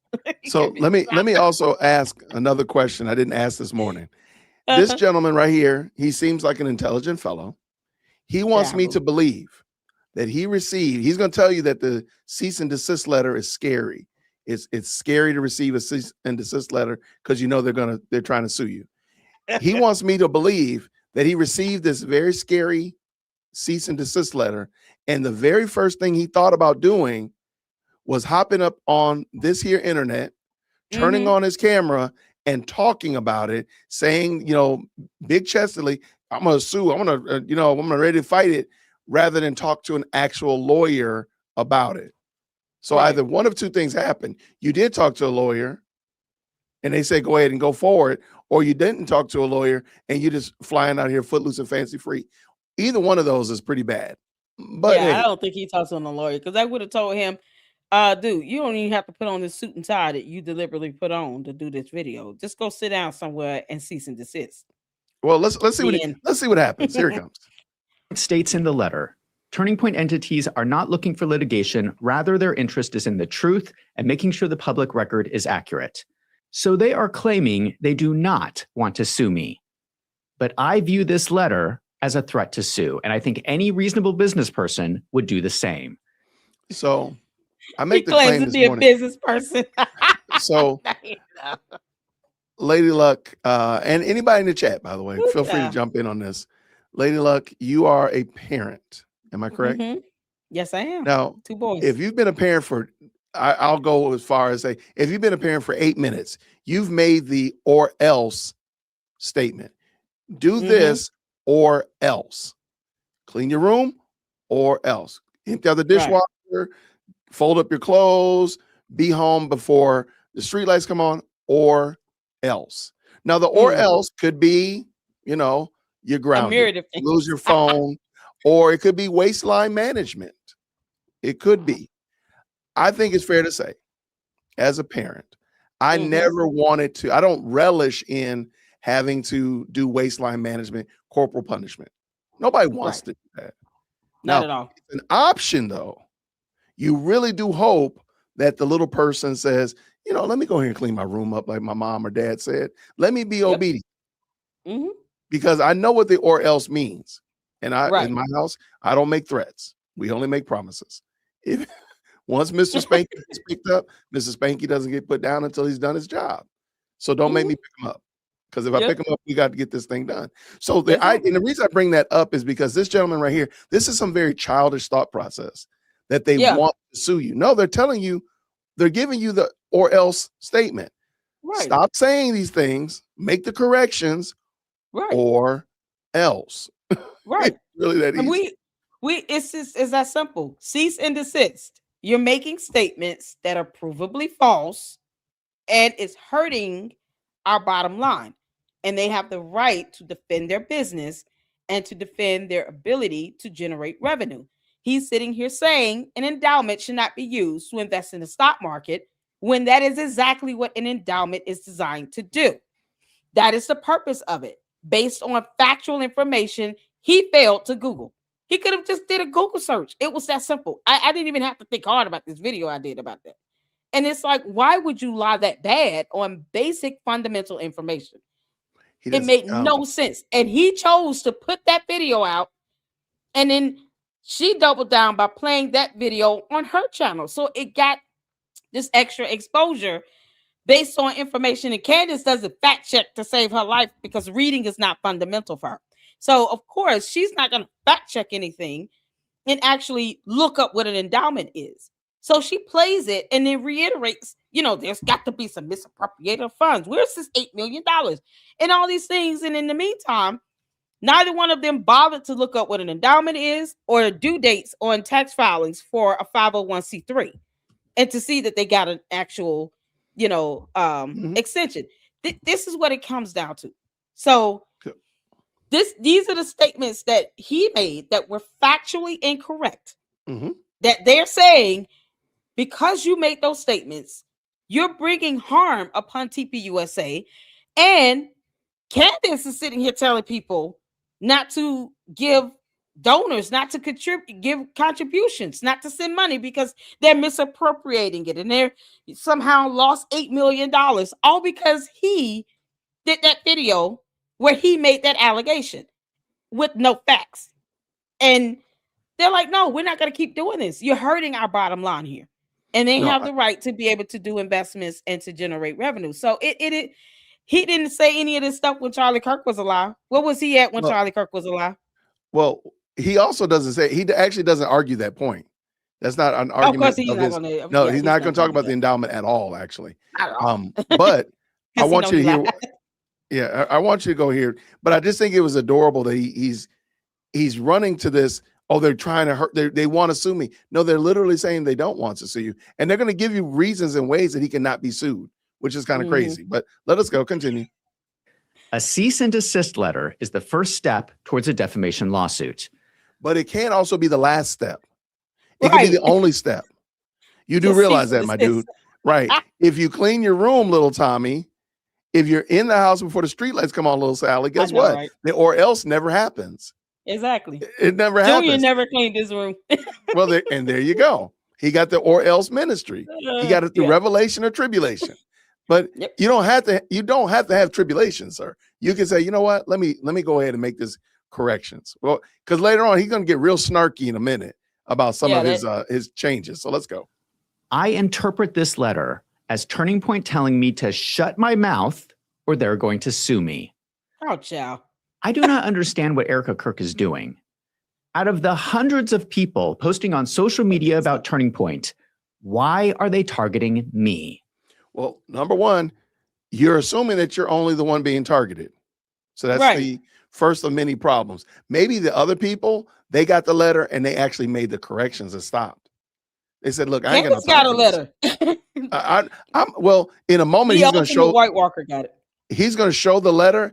I do think you'll see in a minute when he shows it, I'll stop. But let me come back to that. But the problem is, sir, you're assuming that you're the only one that got it. You're assuming you're the first one that got it. You're making these assumptions and they're not there. You don't have the ability to make those assumptions. You're just the only dingbat that's jumped on camera to actually whine and bellyache about it. And now you're going to end up you on the fool around aspect of it. You're about to find out. You have an opportunity to say, I fooled around and let me stop. But if you don't, you're going to be on to find out. Here it comes. Oh, wait. Why are they so? That frame was epic. Yeah, that was pretty killer. I'm pretty good with these. I don't even be trying. That White Walker ass comes through so cool, because it seems like all the ones that are sitting here trying to suck up the Candace Owens turn into White Walkers automatically. Candace, it must be that yeast infection coming through. Go ahead. Worried about what I am saying that they're sending me legal letters. I am one of the smallest. This is absolutely adorable that he pulls up his ex account, but he kind of overlooks. You don't The publish your stuff YouTube. on X. You publish your stuff on YouTube. So he's going to talk Right. about his YouTube, but he doesn't show it. I just thought You that was can't make adorable. this up. YouTube channels in my market segment. Who do they think I am? So and let me also just A point out liar. the size of your channel. Again, he's talking about he's the Mhm. smallest segment of the YouTube channel, but he's showing his X Right. It's X profile, which is account. right. The size of your account is not the issue. That's not Right. the issue. The issue is It's whether or the not what you're impact saying of is the influence. defamatory. Exactly. You making false statements that's having this huge impact that's hurting them and their revenue. It's that simple. Wait, It, who is it this really guy? What's his real name? This is Zach ridiculous. something. Zach something. Oh, child. Zach needs some prayer and some Yeah. suntan. Go ahead. Yeah, he does. Yeah, he does. But I just think this is adorable. Let's keep it going. Let's go. Let's go. Where'd it go? Oh, there it is. Let's go. I'm a working accountant with a small YouTube channel. I have no money. So let's stop real quick. I know I keep stopping. I told you that you were going to stop, and look at me.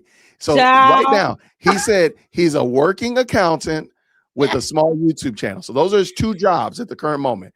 In a moment, he's going to introduce a whole new job that's neither of those two things. I'm You not even gotta be kidding. Nope. He's going to introduce a whole new job. He's a whole new genre of employment. I have no power. I Oh have no my God. influence. I don't know how much money they think they're going to get from suing me.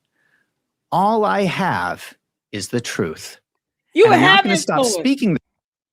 Go ahead. That's a lie. He has influence. The problem is that his 359,000 subscribers came because of his affiliation and alignment with Candace Owens, who's playing his videos on her channel. That's getting it more exposure. He probably had a boost in subs because of this. So to say I have no influence when Candace Owens is playing your crap, it's laughable. I mean, it's not just your direct influence. It's also the fact that your videos are being shared and watched by millions of people on someone else's platform too. It's still the same you in that same video. He doesn't morph into something else when she pulls his videos up. So what is he talking about? His is alter ego theory. This is alter ego. The white walker is coming through. Boy, these aliens are just, they won't stop invading our planet. We sick of it. Candace, ET phone home. The truth because Erica Kirk doesn't like it.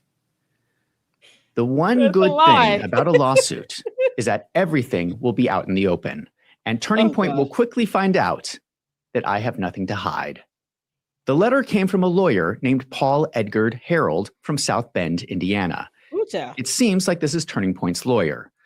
I looked him up, and I cannot find that he has been admitted to the State Bar of Arizona in order to practice law in Arizona.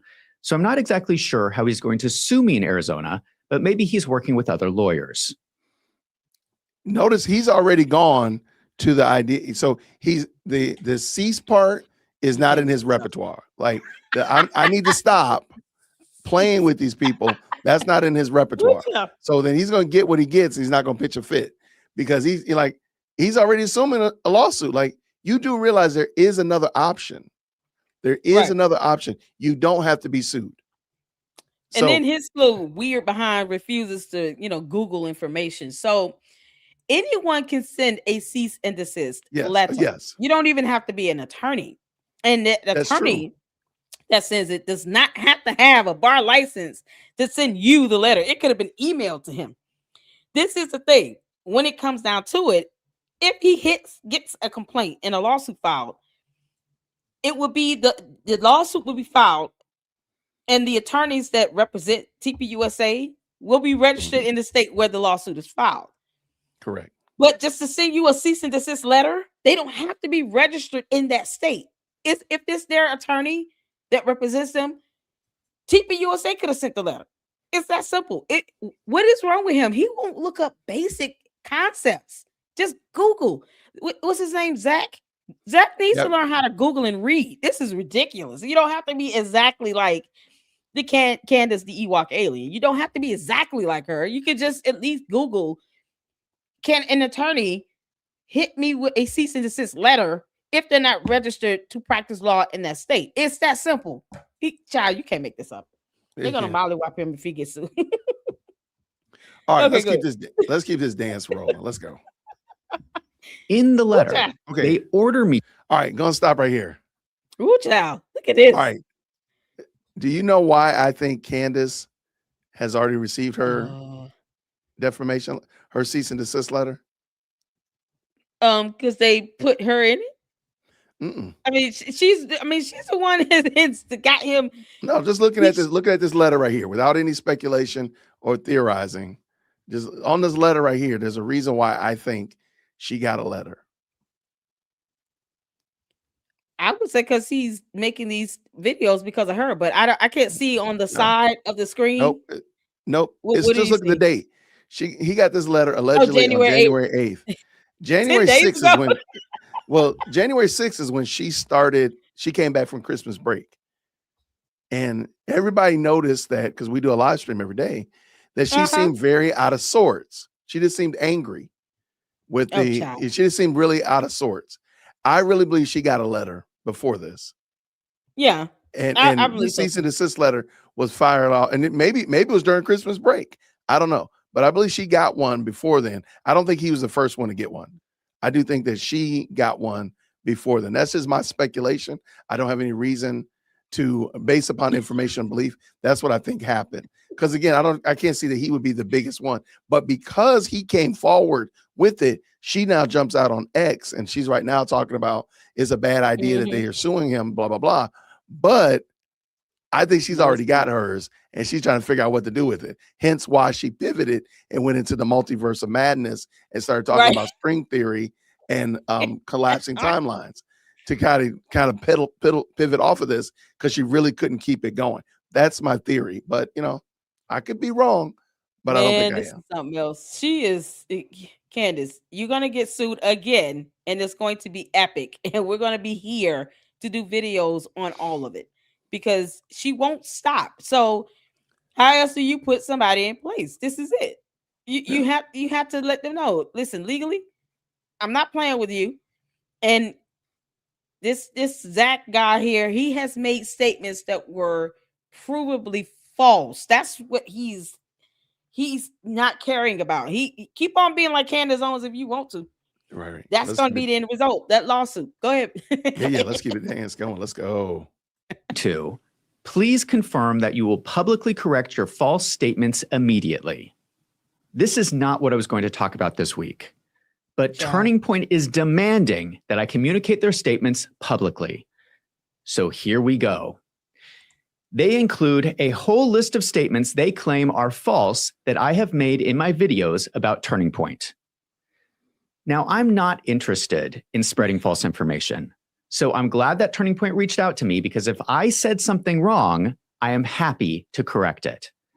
So let us go through the statements where they have a problem. Go ahead, my friend. I have a whole video where he said a lot of things wrong. Yeah. I literally have a video debunking our reacted to his video where he said a bunch of things wrong and pulled up information in real time to show how he was wrong. Even for him, even if you're saying it's my opinion, it's how I feel, it's my belief, you're still asserting it as an actual affirmative allegation. Just because you're saying it's my opinion does not mean that you're not purporting it to be a fact. You purported it to be a fact. That's a difference. That's a problem here. You can't say that, oh, it's my opinion that they should not be investing in the stock market. But that's what an endowment is designed to do. So when he made these statements to where he knew that he was purporting this information to be a fact and didn't care about the damage and the consequence of it. And then to say, I believe $8 million is being misappropriated, but you can't follow the money and actually show how that's happening. That's the issue. When it comes to finances, it's easy to get the documentation to back up what you're saying and doing here. It shouldn't be left to your theory. You should be able to just show with documentation, with transactions, with receipts, when it comes to finances of where this $8 million is missing and going to. But when you cannot do that, to make a statement that is an allegation that $8 million is missing, That's not something you need to theorize. You either have the evidence to support it or you don't. It's that simple. So he's an accountant. Ooh, child, you suck, Zach. All right, go ahead. Let's keep this dance going. Let's roll. Let's go. You're going to want to hear this because some of these are wild. On November 16th, I posted a video called Bombshell, Did Turning Point USA Commit Fraud? They say these are false claims. Charlie Kirk ordered a That's what he did. style audit. He made him his claims. Okay, let's go. I'm sorry about that. That was never conducted. Here is my first problem with this letter. They do not include the actual quote that I said in the video. This is a paraphrased statement of what I said, and they are saying that the paraphrased statement is a lie. You have to tell me exactly what I said that was supposedly a lie, and they do this through the whole letter. So my request to this lawyer in future letters, because I'm assuming there's going to be more, please include the actual quote that I said, I guess so, that I can respond. I guess so. You can't make this up, so he's not gonna stop. Apparently not. What's he crying about? Why is he? He's a grown man doing this whole video whining about something, talking about you. You might even know an attorneys out there. Just shut up. I mean, don't make false statements when it comes to finances that are concrete. Like you can't. It's not just what he doesn't understand because he doesn't have an attorney. It's not just defamation. It can be also defamation per se.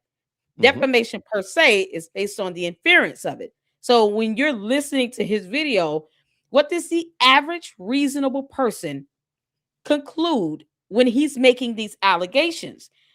Is it defamation? Defamation per se is at the end of the day, when you make these statements and these allegations, most people are going to walk away from this thinking that TPUSA, you know, yes, they misappropriate $8-something million.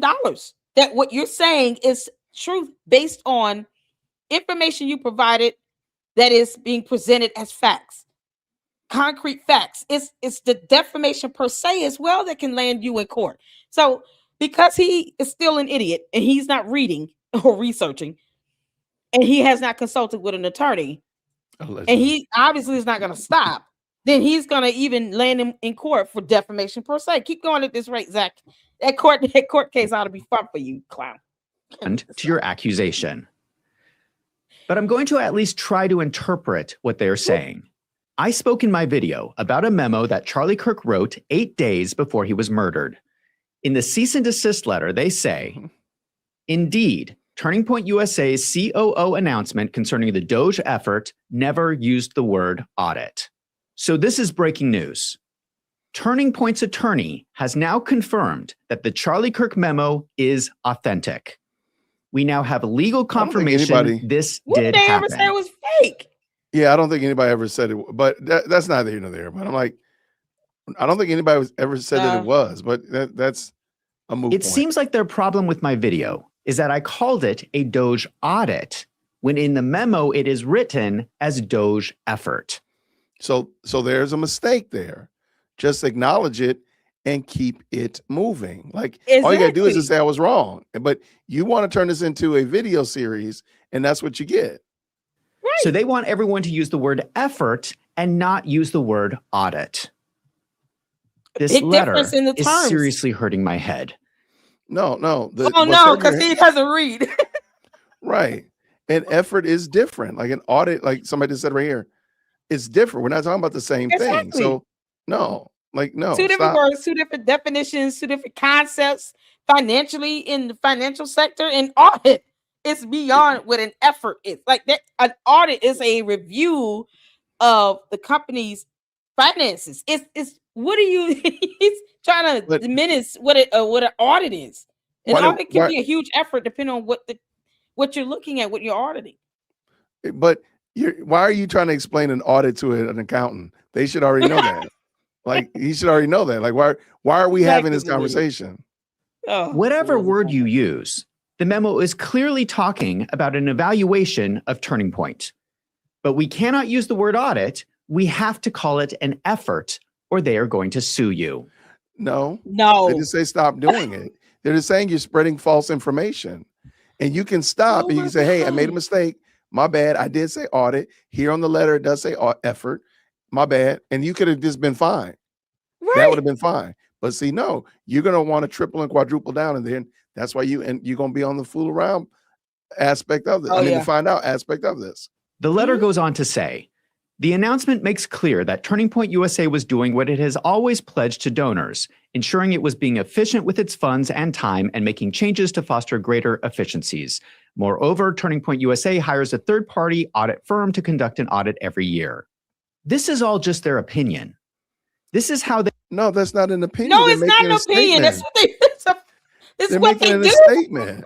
That's He says this is why you get sued, Wilson Finance. This is why your white walker behind is getting sued. You can't make this up. He That's why you walks get for sued, something my else. dude, because you're doing wrong. This is not their opinion. They're telling you what they do. Like, but see, in a moment I'll talk about it. But he's inserting himself into this for no reason. There is no reason for him to be involved in this. He shouldn't be getting a cease and desist letter at all. But let's go. Not at Hold on all. 1 second. They are interpreting Charlie Kirk's memo. They think that Charlie Kirk wrote this memo, and they think it means that they do not have to do anything. Oh my God. That's not true. This is They don't- painful, boy. they literally You can't just- make this up.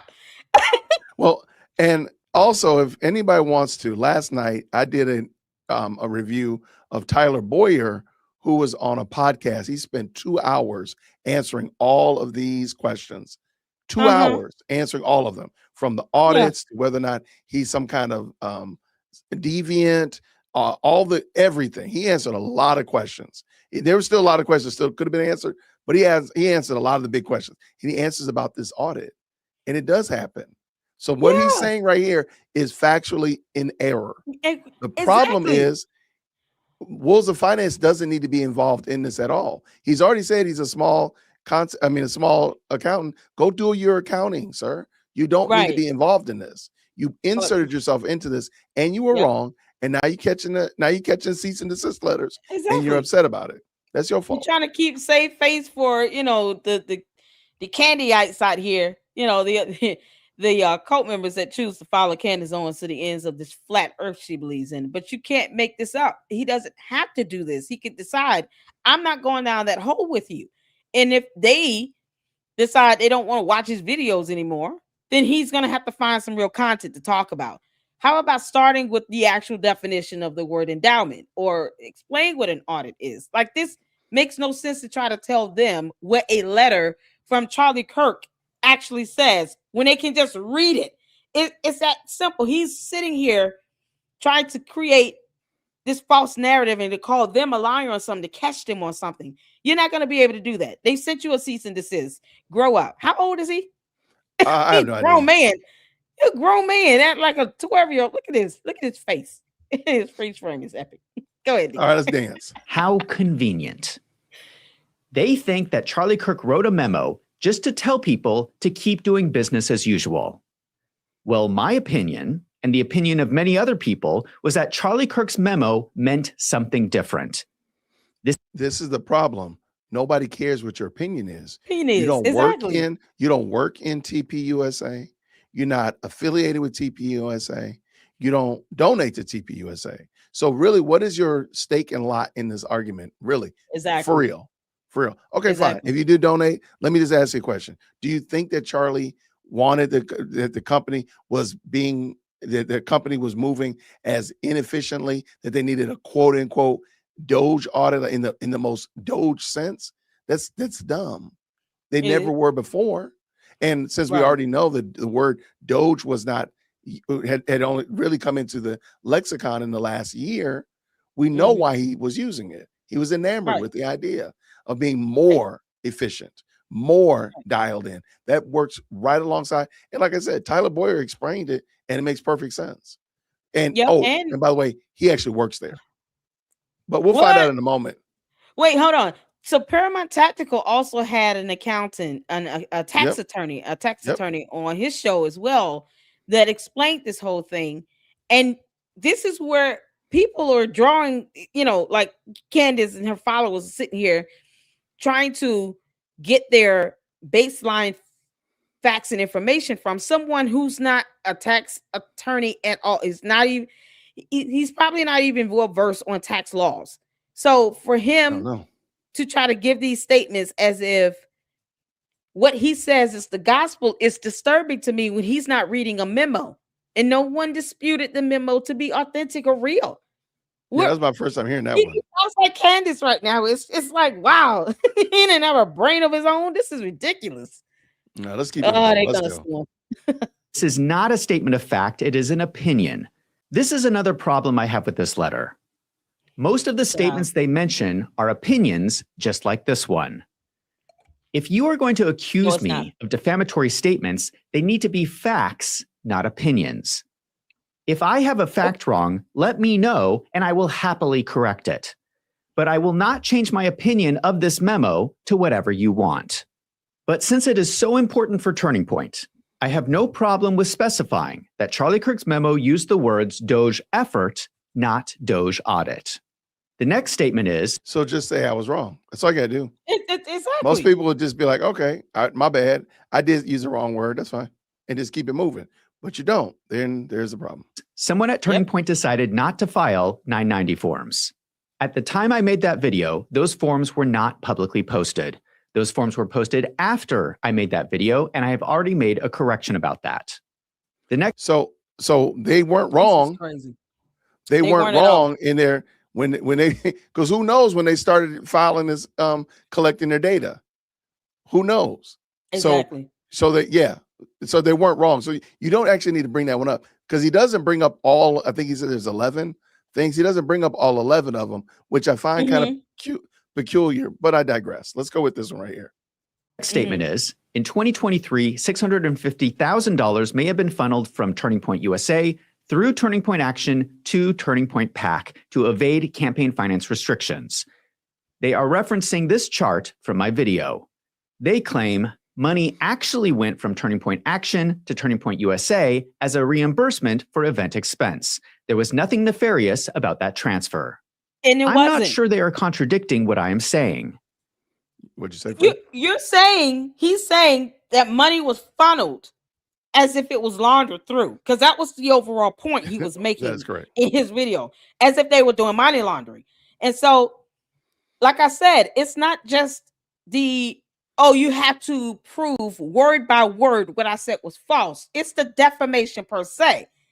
It could be the assertion of it. If I walk away watching his video thinking that he is accusing them of money laundering and funneling money into accounts that he feels should not exist, or they are investing in stock markets they should not be doing, it's the defamation per se. It's still creating the reputational harm. That's what he's missing here. And they can't sue him over that. So no, they're not going to go word for word to prove every word you said is false. It's the overall point and assertion you're making when you're saying money is being funneled and you don't know where it's going and you don't think it should be going that way because you're using your credentials. He said in his video, I'm an accountant, like he knows what he's talking about. Right, and he's trying to give validity and credence to what he says in his videos because of his profession and his education and knowledge. The problem is that you're trying to give more credence and credibility to your allegations. You're not just coming from a stance of, I just looked at this information. I did some simple math. It just didn't add up. But perhaps they can provide me with more documentation to help me understand this. No, he's coming in as if he's an expert. That's the difference. Why do all of that? Right. And this is the part I keep bringing up. Like, you did not have to insert yourself into this discussion. Not at all. You didn't have to. You chose to. You said, hey, oh, this is a good place to jump in. You jumped in and you realized that you should have probably jumped out. So let's finish up. Yeah. According to their own statement, Turning Point USA used their own donor funds to pay for an event on behalf of Turning Point Action, freeing up Turning Point Action funds, which they then transferred to Turning Point PAC. They are saying that later, Turning Point Action reimbursed Turning Point USA for that event. But that doesn't change what I was saying. Additionally, in my video, I specifically said, again, This is not necessarily illegal if they structure their transactions correctly and utilize campaign finance loopholes, but it certainly looks unethical. That is my opinion. This money did move between the organizations. I'm allowed to have my opinion. So You idiot. there's an attempt to use the word "my opinion." I searched the transcript of this video. He uses opinion like 23 times. I think the word because fact. he I think thinks that saves him. I think he used the word facts like 6 times. It's a real gross number. But no, sir, it doesn't work like that. I'm just trying to be honest. I'm not trying to pick on you though. But he just either I know he knows. He has to know this because he's an accountant. He knows way more than me. So he understands this. So it cannot be that he's not aware of what he's saying. It has to be that, in my opinion, that he is doing this intentionally. But watch this. Let's go. Exactly. On November 30th, I posted a video called Explosive, More Fraud at Turning Point USA. They say these are false claims. Right. That's a statement. But watch how he tries to fix it. Watch how he tries to fix it. This is amazing work. Wow. This is amazing. Watch this. There was more fraud at Turning Point USA. I assume they are referring to the title of the video here. They, of course, are saying that there is no fraud at Turning Point USA. The content of the video is me going over the evidence of fraud and sharing my opinion. Now, technically, a true statement would be that no one has been convicted of fraud at Turning Point USA. But whether fraud is going on right now is an opinion. This is what happens in every criminal court case. Go ahead. I'm sorry. You can't just say there's fraud based on my opinion. When you allege that fraud is well, first of all, what you're alleging is a crime is occurring. Because fraudulent activity is criminal activity. It is a crime to commit fraud. Fraud in and of itself is a criminal charge. So when you're asserting someone is committing a crime, that is defamation. You can't prove that they're committing the crime of fraud, period. It's not to your opinion with that. And additionally, it is definitely harmful to their reputation. You say committing fraud and they're committing a crime. It's ridiculous. Candace gets mad when people say you shouldn't be using the likeness of the CIA logo on your stupid hats and t-shirts because there's a federal law that says that you would need consent, to which you do not have. It can be proven she doesn't have consent. And the law itself states that using the likeness image of that CIA logo is a federal crime especially when you're making money from it. Those are two facts. I don't have to give my opinion with that. Those are fundamental facts. You can look that up. He's saying they committed fraud. It's my opinion, though. But that's not how accusing someone of fraud works. You have to show evidence of the fraud itself, of the crime that you're alleging occurred. And fraud is a crime. It is so... He's an idiot. I just don't know how else to put this. I'm sorry, Deacon. I can't be nice about this. This guy is an idiot. He's an idiot. He is, and I just want to say again, he's inserted himself into this argument, whether he's versed on it or not, whether he's aware of it or not. He's inserted himself into this. Nobody asked you to do this. You chose to do this. You chose to. You could have easily not gotten into it, but he also, in a moment, he's going to talk. Notice he's showing the thumbnails of videos that they're calling into suspect. All those videos are still on his channel right now. You could have just took them down and said, you know what? I made them private. Edit out you could edit out the foolishness that they're calling out. You could edit that out in real time and keep the video intact. You could do that. Exactly. You chose not to. So yeah. So you're on the find out aspect of it. Both sides look at the facts. One side gives their opinion that they are innocent. The other side gives their opinion that they are guilty. Turning Point is looking at the financials and claiming that they are innocent. I understand that. I'm looking at the same financials and thinking they look suspicious. I did not even say in my video that they committed fraud. I think I'm very fair and balanced when I wait, hold on. Because wait. Don't say anything yet, because I know what you're gonna say. Don't say anything. Just wait. Hold on. Okay. Now, for legal reasons, I have to say that I do not have any evidence of a crime. We would need an investigation of the books at Turning Point to know for sure. What I am saying is that there are red flags in the financials at Turning Point and a lot of questions that need to be answered. That sounds to me to be pretty fair and balanced, and the complete opposite of what they are accusing me of saying. They cannot take my statements out of context and accuse me of defamation. I have the right as a journalist to report. Hold on. Don't say anything yet, Layla. Notice now he's now inserted a new job. He is now a journalist. Remember earlier, he was an accountant. He was a YouTuber. Now he's a journalist. But don't say anything yet. It's coming around the corner. I know. Hold tight. Report on Turning Point's financials. Their opinion that they have not committed fraud is just an opinion. My opinion is that it looks suspicious. Now, it is nice that we have this letter with their official statements, but the letter does nothing to change my suspicions. It does not address most of my questions. Instead of answering my questions, it is the precursor to a lawsuit unless I change my statements. That does nothing to reduce my suspicions. For the sake of avoiding miscommunication, I can change the title of the video if that makes them more happy. I already changed it from More Fraud at Turning Point USA to More Fraud at Turning Point USA, allegedly. Okay, I'm gonna stop right there. Sorry. Darn it. I'm gonna stop right there because he said he didn't make any claims. Sir, this is a claim. That is a claim. The sentence is a claim. More Fraud at Turning Point USA is a claim. Allegedly. It's just so just to add allegedly doesn't make it not a claim. Exactly. It's a true claim. Let me move this guy out of the way. It's just a failure to read for me. Hold on. A failure to read for me. You can't make this up. What school did he go to? It's like they went to the school of Hard Knocks and the White Walkers with Candace. I don't know. Make this up. I'm like, sir, you're making a claim right here. You're saying that there's more fraud. So that means there was first grade fraud, then there was second grade fraud, and now there's more fraud because I went to third grade where I learned how to fraud in third grade. And next year I'll learn fourth grade fraud. There's more fraud. All this fraud.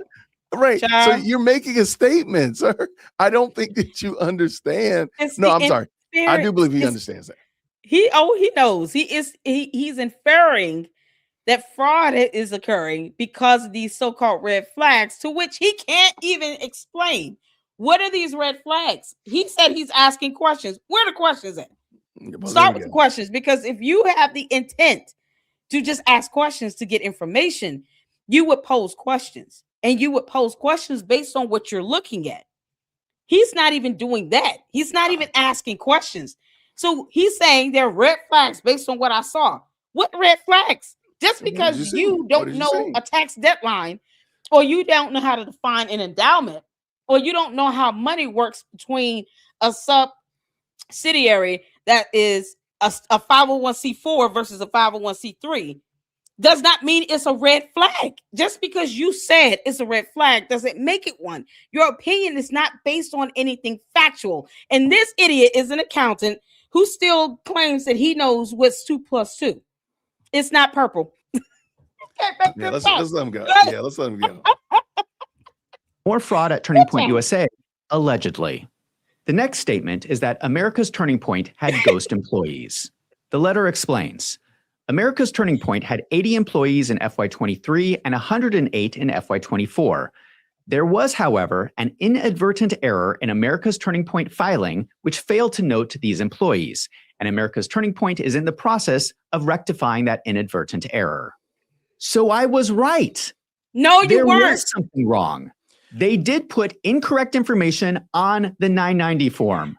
Okay. All right. That's fine. You know what? I'm going to give them, if they put incorrect, if they're supposed to have been, what I wasn't clear on is how many people it was, but there were people on there and there should have been more.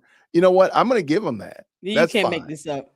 But if it was just a clerical error and there was no intent to put false information, he's not right. He's saying that they had ghost employees, as if right now that is they intentionally had ghost employees. That you cannot prove that.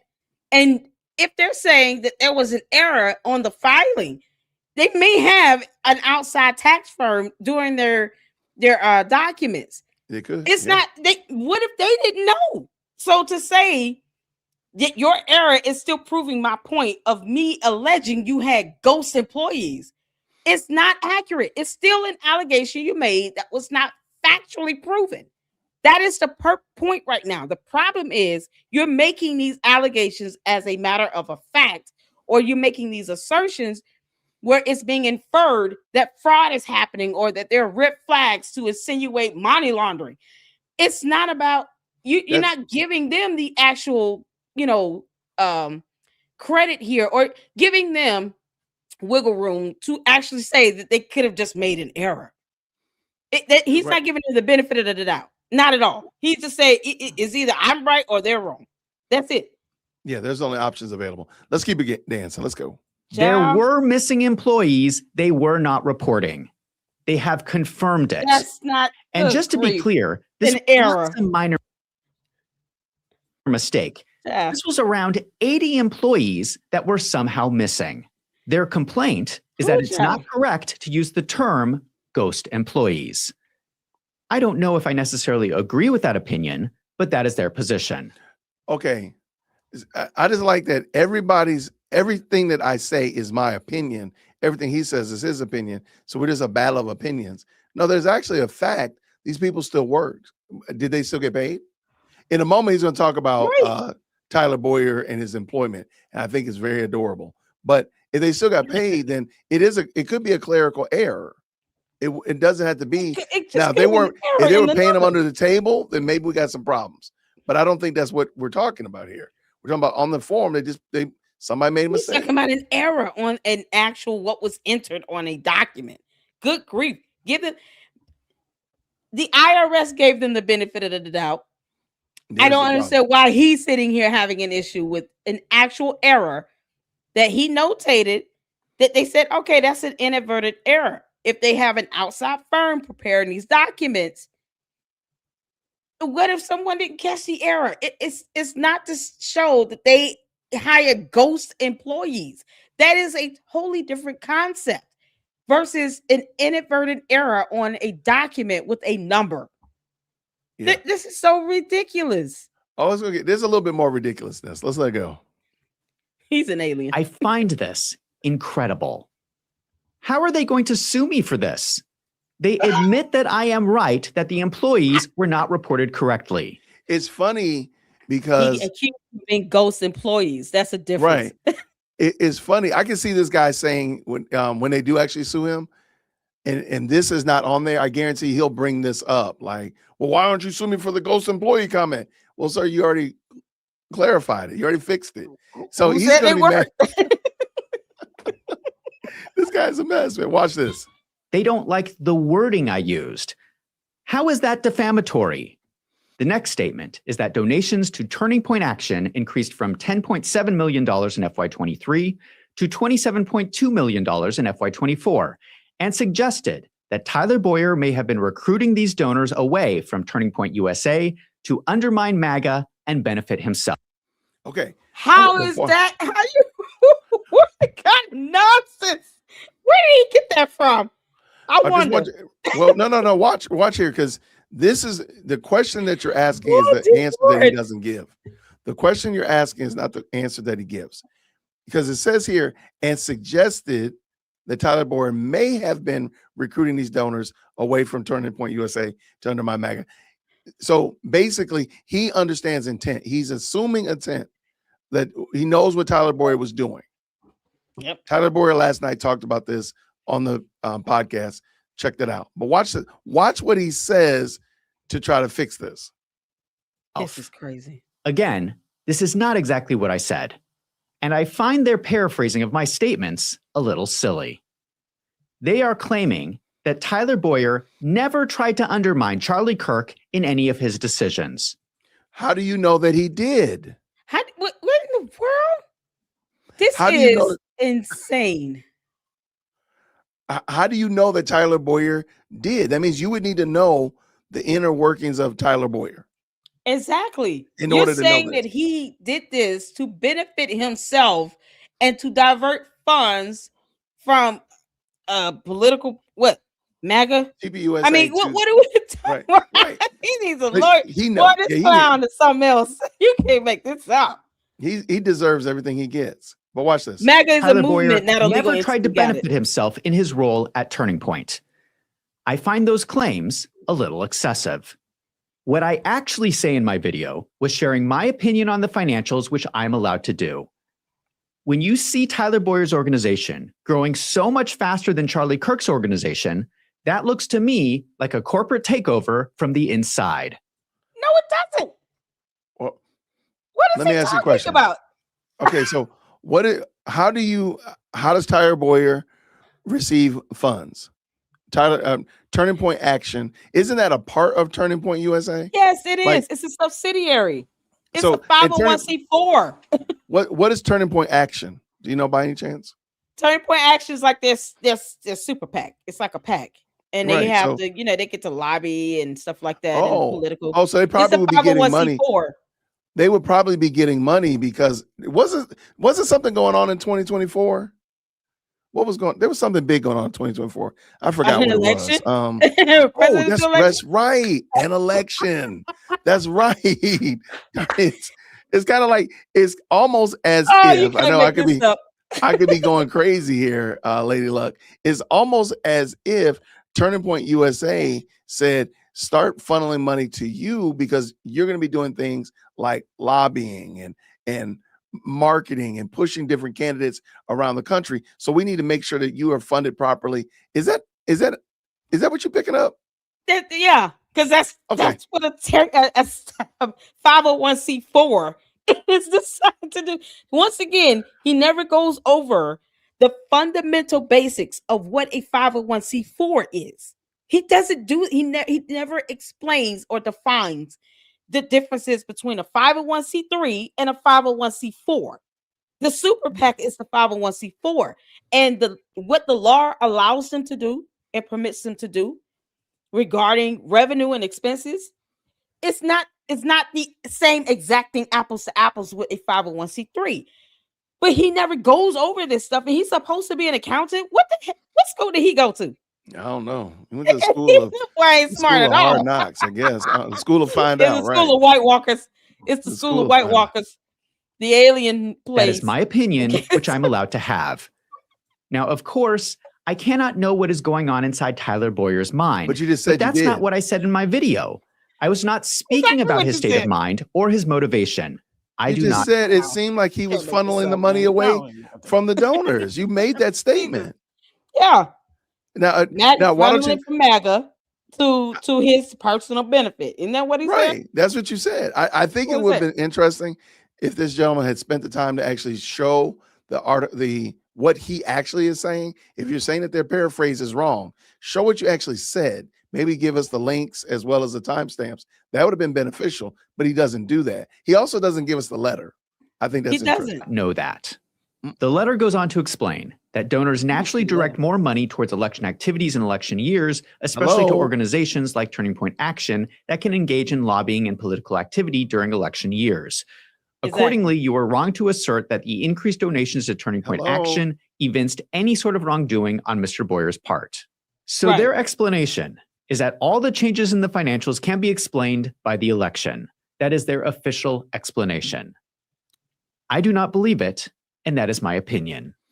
It's not you about believe- your opinion. You're making these assertions where you want others to believe that they're doing something fraudulent, that someone is doing something fraudulent and benefiting himself from a super PAC.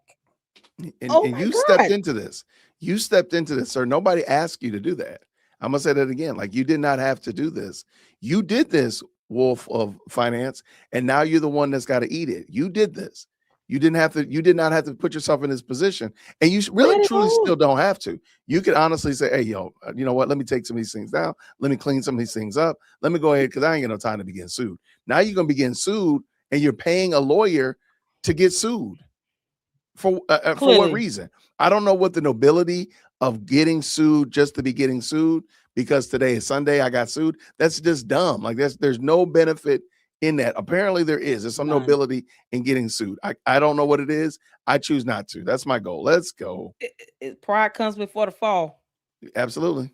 On December 7th, I posted a This video is called crazy. Top 10 Clowns of the Year. God. In this video, I called Turning Point my #1 clown of the Wow. year. I talked about the now infamous interview with Turning Point's chief security person talking about the day that Charlie Kirk was Wow. murdered. I point out the massive contradiction where he says they were not allowed to fly drones. Then I show the interview with Frank Turek where he says he was watching drone footage with Charlie Kirk. This part is breaking news because I'm not aware this has ever been discussed. The What? lawyer in this letter says the following: there was no discrepancy. Let me let him finish. This is breaking news for him. UVU prohibited Turning Point USA from flying drones for security purposes during the event, but did allow a Turning Point USA media production drone to briefly fly over the location before the event to collect limited B-roll footage. First of all, how could this be defamatory if I had no idea about any of this? That's your Maybe fault. you should. That's your problem. Maybe you should idiot. ask. And I asked the question. I'm like, That's unbelievable. why are y'all not FOIA-ing the university? I'm sorry, Utah Valley University, and asking them? Why are you? If you don't think Exactly. Brian Harpole's telling the truth, and Brian Harpole told you to FOIA Detective West or whatever his name is, why don't y'all do that and ask? Exactly. Because Fact check. Frank Turek did follow back up and say that the video he Yeah. thought he was watching, the quote unquote drone footage, was actually Mhm. somebody standing on one of the promenades above him doing that Mhm. footage. So it wasn't a drone. He thought it was Exactly. a drone, Don't. and he didn't Right. know. He didn't know any better, and that makes sense. That still rhymes with what Brian Harpole said. But see, this is what I'm saying. Like, you could just quickly just say, you know what, I messed up on that. Right. bad. Or just be- retract it. It's part of what journalism is all about, right? If you make a mistake, it's called a retraction. It's not that difficult. He's being very prideful because he's got all these Candy Owens supporters sitting here rooting him on to this nonsense where none gonna of root them him are on going to to pay his destruction. legal fees. Mm-mm. They're going to lead him straight into a court of law. And I hope he goes there. I hope he gets sued because, we're here for it because this is ridiculous. He doesn't fact check either. Second, I find this explanation absurd. You are telling me that the security team was not allowed drones, but the media team was? Yeah, Oh, God. right. Does he not know the difference? Before the event, they were allowed to do that.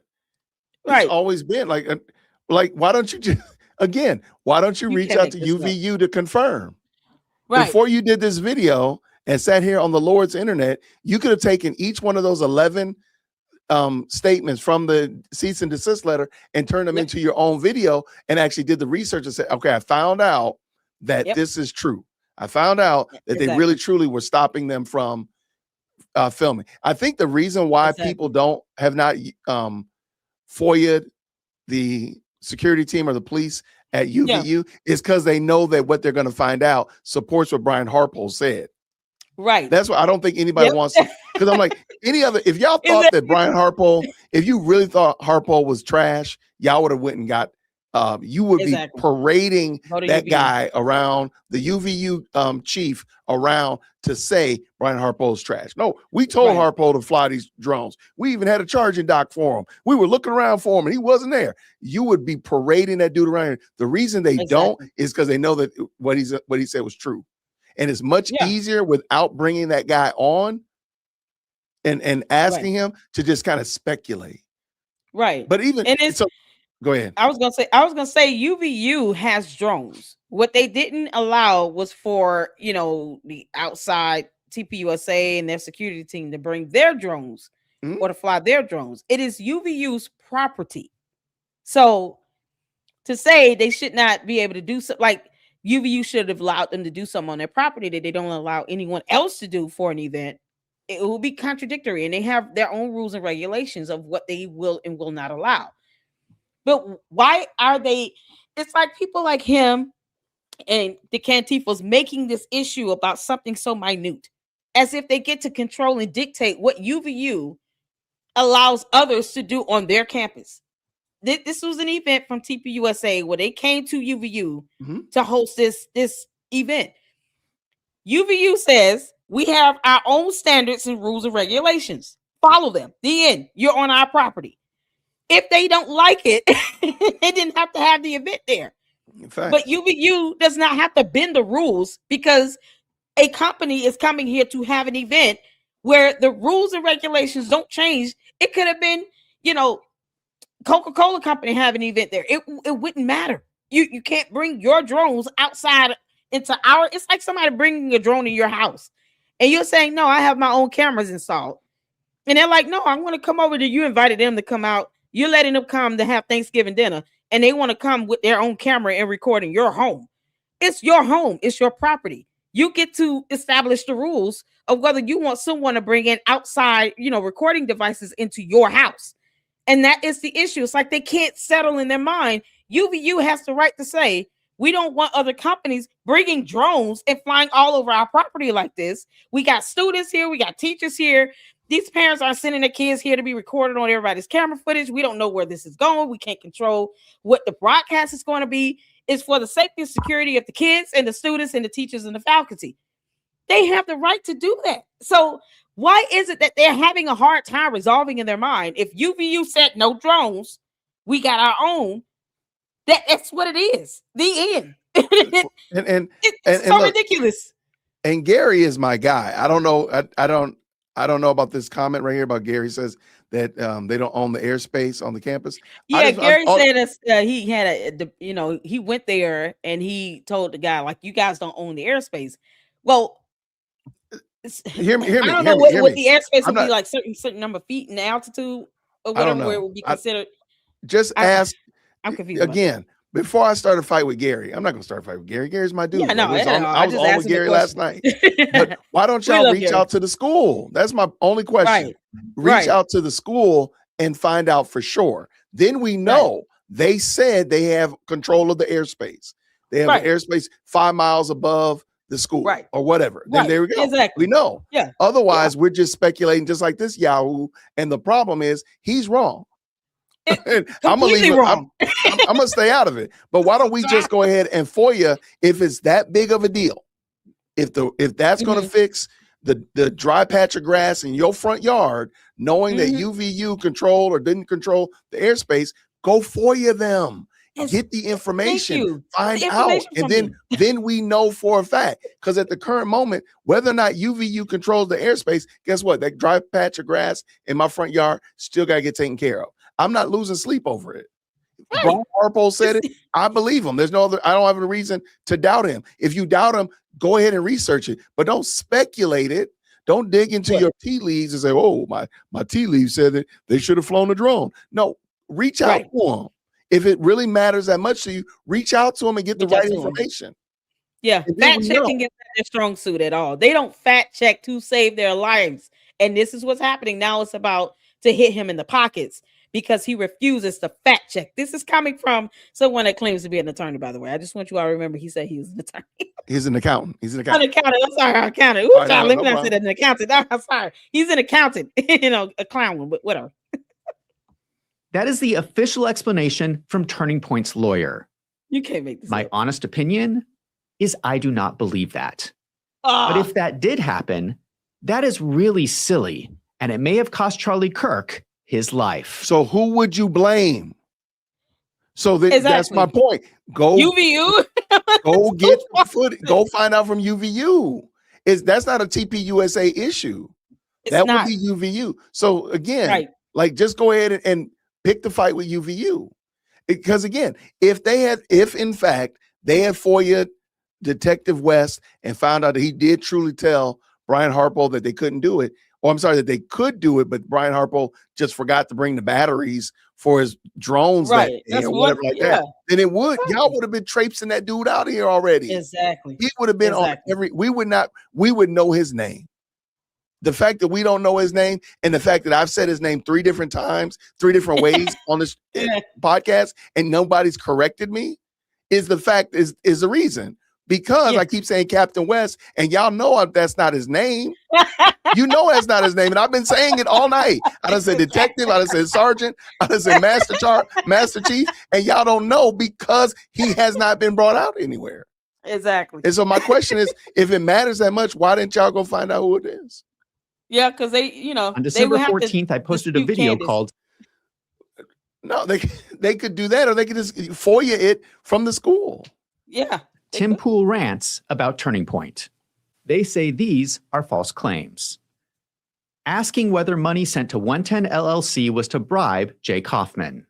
Again, that's not exactly what I said. They are complaining that I'm not allowed to ask questions. Oh, have we heard I that? cannot you're ask not questions asking about questions. 110 LLC. I cannot Lord. ask questions about Jay Kaufman. I think those are fair questions to ask, given that Turning Point sends them millions of dollars as one of their largest independent contractors. Last night, Tyler Boyer talked about this and why, in fact, they do that. And it makes perfect sense. And if you want to believe something different, then you won't accept it. But They don't want to believe anything anybody says. There's nothing you can say will be good enough for them. No, this is Candace's alter ego. Y'all are wild, man. Y'all are wild. Not the White Walkers. This is America. I'm allowed to ask questions. Oh, please. But I think it is fair for Turning Point to also state their official position. They claim Turning Point contracts with 110 LLC for legitimate services. The money you ask about is spent on marketing and advertising services. Any claim that it is a bribe is false. The second statement is asking why America's Turning Point lists its COO, Tyler Boyer, as an independent contractor. Again, they are saying, I'm not allowed to ask questions. It's something you can read. Do you need to ask something that you can look at in writing, in documentation? You can read tax statements, but you can't see that someone is a CEO and not contracted. Is he contracted? No, he's a contractor. They have him listed as a contractor. But okay. The funny thing is, again, listen to what he says, though. It's like, you know what? Let me. I'm not allowed to ask questions. No, you can ask questions. You're making allegations. Nobody said you can ask questions. But listen to what I want him to tease this out. Let him go. Let him go. Does Turning Point see the irony in this? Charlie Kirk died under a tent with the slogan, "Prove me wrong." His whole college campus tour was about asking questions. And now Turning Point is sending out legal letters to small YouTube channels accusing them of defamation for asking questions. I was asking the question why their COO was an independent contractor. I think that is unusual. That is my opinion. Based on what? Turning Point is now stating their official position. America's Turning Point lists its COO as an independent contractor because his substantive role for America's Turning Point is more in line with the contractor classification. So this is new information. Now we know Turning Point is intentionally doing this. This is not a mistake. So wouldn't that be? Let me ask you a question. If they allow him to be listed as the COO to be an independent contractor, isn't that between the contractor, Turning Point, and the IRS? Right. So me not understanding it or me not liking it, because in a moment he's going to say it's not bad. He just doesn't think he doesn't like it.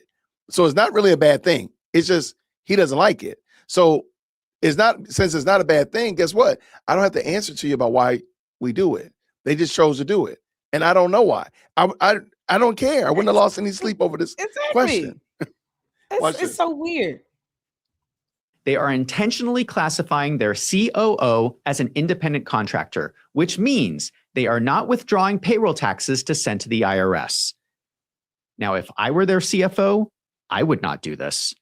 But for some reason, their CFO, the politician Justin Olson, has determined with all of his accounting expertise that this is the best way to classify their employees. Whatever the reason, this is Turning Point's opinion about an IRS classification. It is not a statement of fact, and I'm allowed my own opinion. Okay. It's so stupid. The classification can be read. If they figure it was best to do it this way because CP PAC is a subsidiary and the COO is best to be listed as a contractor. It's what they choose to do. If there is any consequence for payroll taxes, that would be for the IRS to determine. not this simpleton accountant. It makes no. He's not the IRS. If they have not penalized Turning Point USA or TP PAC for that, why do we care about what he thinks about what he believes should be or should not be done? It's what they're choosing to do, and if they're not being penalized for it, the IRS has not sent them a letter charging them saying you got to pay this penalty because you're misclassifying employees and contractors. We don't care what he thinks. The IRS is okay with it. It's IRS is okay with it. There you go. It's so ridiculous. So let me ask you a question real quick. Oh God. Following this man's logic, Tyler Boyer is what? What is his classification in TPUSA after what he just said here? What is his classification? He's an independent contractor, isn't that what he said? Stay right there. Yep. Just stay right there. Because in a moment, you're gonna see why I think he's very duplicitous, and you'll see very clearly in a second. I just want to make sure you understand. He just clearly said Tyler Boyer is an independent contractor, right? Right. Okay, watch this. The letter also states, more generally, you have accused the Turning Point entities of being shell companies. This too is false. They are arguing about what can be defined as a shell company. They don't want anyone to call Turning Point's multiple organizations shell companies. Personally, I do not agree that it is an incorrect use of the definition. Turning Point is moving money between organizations like some kind of shell game. A shell game is a classic street hustle and magic trick. So in my opinion, I think it would be appropriate to call them shell companies. But if Turning Point is so upset about the word shell company, I have no problem calling them something else from now on. Well, we already know that he's going to say something ridiculous. You He already can't said make this up. We already know that. But yeah, that was pretty wild. What? So he thinks, oh, it's a shell. What makes him think that it's a shell company? I have no idea. Is it not fully staffed enough for him? Because the courts wouldn't care what he thinks it should be. There you go. What is defined to be? How would the courts see this when they sue him? Because he's gonna get sued. I'm just saying right now. Because this whole thing of the defamation per se, and the many inferences that he's made based on his allegations, and then his stupid explanation. Either he just didn't know the information is breaking news for him because he doesn't fact check, or he is misconstruing definitions of terms and concepts like laundering and funneling and shell. Like Correct. You can't make this up. And you get to court and you say, here's my client's defense, because he thinks the shell company is like a shell with empty hollow things that's on a table, and it's a game, and you move them around, and because of the money funneling and all of this, and Your Honor, you have to. It's his opinion, but you're purporting this to be a fact. You're giving allegations. You're not asking questions. You're not trying to get information out of this. You're not trying to gain any knowledge from this. What have you learned with all this nonsense other than how to read the cease and desist letter? Well, we didn't read it. That's what's going to come down to. He's not asking anything. He's not trying to gain knowledge for knowledge's sake. He's making allegations, and people are able to infer that he's accusing them of committing fraud.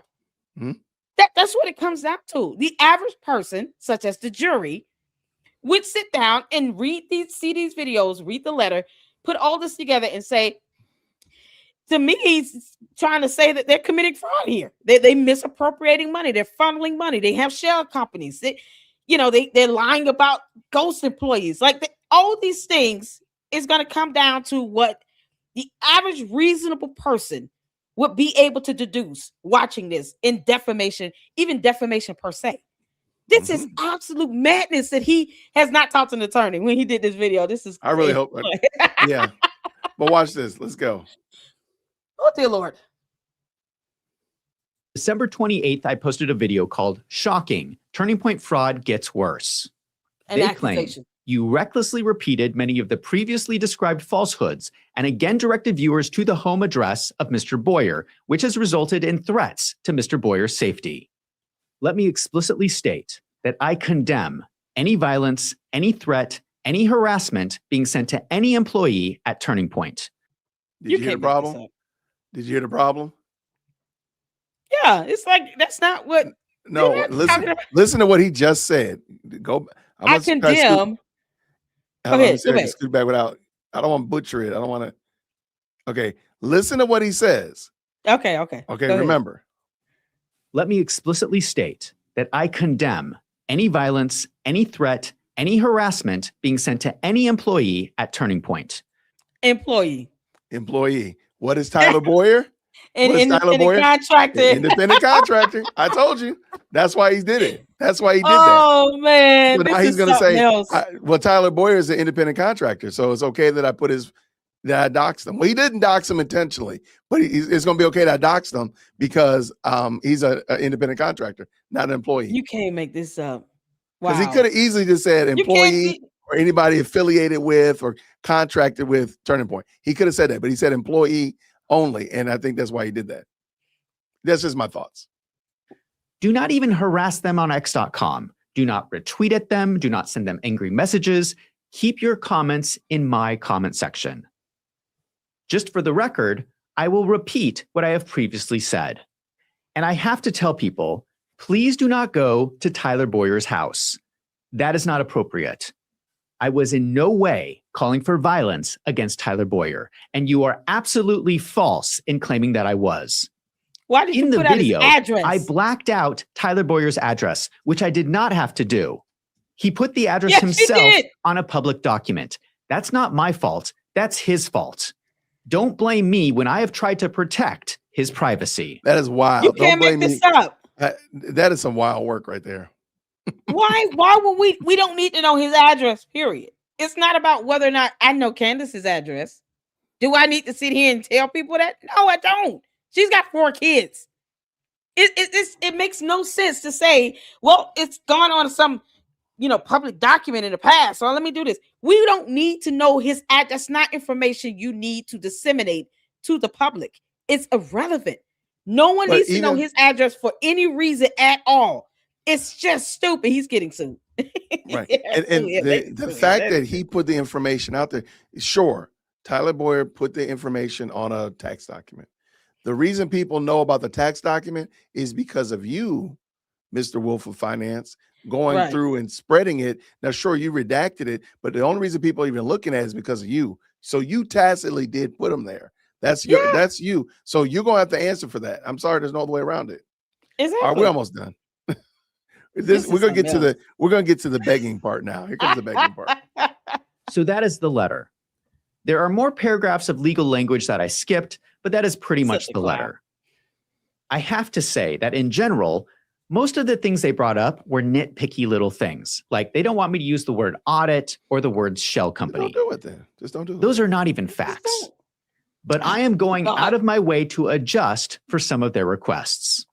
And I want to mention something else. Take a moment and think of all the statements they listed in this letter as problematic. I think it's around 11 statements they are claiming are false. Now think about all the things I've talked about in my videos on Turning Point. There are a lot of other things that I have said in my videos that were never mentioned in this letter. They did not say I got those statements wrong. I think that is very telling. No, it's not. Again, I have no desire to spread false information. Some of their statements in this letter were actually very helpful in answering some of our questions. So I hope that this video cleared up any confusion. I will be honest with you guys. Getting a legal letter like this is scary. I don't know why Turning Point is attacking me like this. Oh, no. I don't have a lot of money. Lawyers are expensive, and I'm going to need a good one. Ask Candace. So I'm going to ask for help. If you like my videos, consider signing up for a membership. That is money that I would use if this turns into a lawsuit. If you want to provide additional support, you can also donate directly from the homepage of my website on wolvesandfinance.com. I'm going to do a GoFundMe. I really appreciate all my members, and I'm so thankful for your support, especially in times like these. Oh my God. I'm Zach from Wolves and Finance. Thank you for watching. You're getting sued. Yeah, I don't know how you can get around that. I just think you make the adjustments, man. You could literally make the adjustments. Taking me. Taking me. Candace, they are taking me. Like, you can just make the And he adjustment, man. doxing people for no reason. Like it's so disgusting that they think that they have the moral high ground. And then when it comes down to, oh, I'm about to be sued and have to explain this in court. Oh no, I can't believe they're attacking me. It's like now the definition of the word attacking changes because of how you feel about things. Because now you're feeling things. You can't make this stuff up. You Yeah. can't make this stuff up. This is so ridiculous. Oh, I enjoyed that. TBUSA is saying we're not for play. Stop doing this. And I believe, and I'm gonna say this. Charlie Kirk probably should have said a lot of things while he was alive and put his foot down on a lot of issues before, because this is what happens when you try to say, let me be nice about things. Let me not, shake the boat. Let me not hurt someone's feelings. And then look at the monstrosity that's being created behind the scenes. And then when no one knew that this was he was going to actually happen, Yeah. but now in the event of his untimely death, it's like now these monstrosities have broke open their shells, Mhm. and we have these White Walker monsters roaming the earth, wreaking havoc like this, when most of this could have probably been nipped in the bud had he just made a statement or two, while he was alive, especially about Candace. He unfriended her. I mean, what friendship did they really have in the last 2-3 good years of his life? That's a Where great she question. I feels think like it's this is he could have already set the record straight when it came to his views on things like his relationship with Israel and all these things that she's now out here just demolishing. Mhm. And he's not here to defend himself. And she would not be saying these things if he were still alive. That's I agree. the problem there. She knows that, and she doesn't care. Here's where now this lawsuit is going to make you have to start caring, Candace, because you're a clown. Here's what this lawsuit is going to say. Listen, we know you didn't care before, but let's hear you say this under oath in a court of law to this But judge, you don't care. because we're tired of this nonsense and you making these false statements. Now repeat all that you said, and we're putting you under oath. We're going to do a deposition. We're going to have you cross-examined. Now Mhm. you have to do these things under oath, under the penalty of perjury. Let's see how well that goes, Candace. Because if you lied before, just keep that up, girl. Let's see how well you lie when you get sued and you got to go to court. Go ahead. We dare you. Please lie. That would make my day. Go ahead and lie, Candace. agree. So then you can be hit with perjury charge. Like, that's what it comes down to. It's just nothing but just more consequences, and their pride is going to come before their fall. And Candace is egging this nonsense on her cult following, the White Walkers. All these people are sitting here egging this nonsense on, and for no reason at all. No, I'm No right there reason. with you. And I think, and again, this is going to play out really bad. It's going to play out long. It's going to be again just a long story that doesn't need to happen because people just inserting themselves into it. And Yeah. I do want to go back to what you said. I do think Charlie Kirk, I wish he had addressed a lot of these topics. I mean, it is water under the bridge now, but I do wish he had addressed a lot of these topics and really put their heads to bed. If he wasn't rocking with Candace, I wish he had just said it. Yep. And really made it clear. But let's just be honest. He made himself very clear about where he stood with Nick Fuentes, and people still acting like he didn't say it. So even though he did say stuff, like again, I hate to say he needed like a business last will and testament, but he needed a business last will and testament. Like in the event of my death, I don't mess with Tucker, or in the event of my death, right? Or because he Candace did and a I are good not job. friends. He did a good job of keeping people, keeping his friends close and his enemies closer. The problem is the people who are left now, that's not their strong suit. And I think they're not as good at it and managing all these relationships as Charlie was. Whereas Charlie was very good at it. I don't think the others are as good at it. And that's not their fault. They weren't, that's not what they signed up to be. Right. And and just, at this juncture, like, they're expecting Erica Kirk to fall in line and do the same exact thing as Charlie Kirk. And tough noogies, she's a totally different person. She's not, she's grieving also. She's not tolerant of this nonsense. It's not something she feels like she has to deal with. I was hoping that this would come down to where she's gonna sue them, because you take a flight out to Tennessee to have a conversation with Candace when Candace was too much of a coward to go to Phoenix and face her in front of a camera is, telling to me. But I kept saying, I hope she didn't just do that for nothing. I hope it was because she's trying to gather evidence. And Candace, you tell on yourself every time you open your mouth. So it's like, hopefully that's what that was just more of, let me gather some information. Let me at least say, if we sue, we flew to Tennessee, Your Honor. We went of our way to try to have a conversation. We gave her an opportunity to ask questions, and it still led to her making the series of these videos where she still keeps falsely accusing me of being on Fort Huachuca or Chewbacca, whatever it is, and no evidence that I was there, when I can prove where I was on these dates at these time frames because my house has camera footage. Like, Well, it's so ridiculous. Like she can at least say she tried. Well, I pointed out, I do think they told her, but if you go back, Frank Turek talked about the night before Charlie flew out. He came back from Korea and he was there, and they went out for a walk at 8:00. And he came out, he texted him and said, I'll be out there shortly. But then he came out late and he said, I was late because Gigi woke up. So that means the little girl is in the house. Right. Who's the little girl with? Not, well, who's the little girl with now that Charlie's outside walking for an hour with Frank Turek?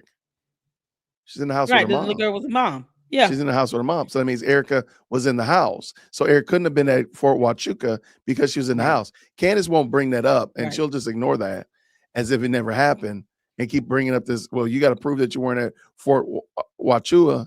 But ma'am, she was with her daughter. Like, she was with a daughter at home where she has surveillance cameras installed. Like, the best thing that happened was, if she went for a walk, she left the house where her surveillance camera picked her up, leaving the home. Her neighbors have surveillance cameras. I even asked in the last live I did, how many people have Ring cameras installed in their homes? My neighbors have cameras.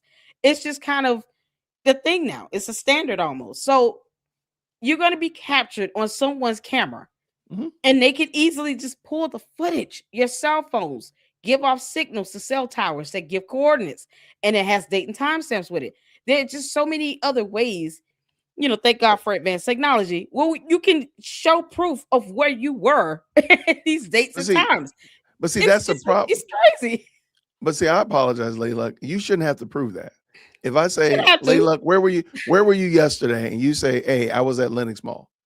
Okay, fine. I trust you. You was at Lenox. Like, you don't have to prove to me that you were at Lenox. Right. No, like, who am I? Like, right. No, like, what are you talking about? I was at Lenox. Okay, fine. I was at it. Yeah. I was in Macon. Candace. Okay. Yeah. But again, I don't think you even have to go through all that. I don't need you to go pull Ring camera from your neighborhood and cell phone triangulate and all that kind of stuff. Right. No, this is where I was. I'll let you. Right. Yeah. Like, why is that not enough? That's the question I think people need to start asking. Like, well, why is that not enough? If somebody says I was, and again, you haven't proven anything. Like, even what you're saying is wackadoodle, because you haven't even proven that you're the person that you claim is your source of all insight, Mitch Snow, is legitimate.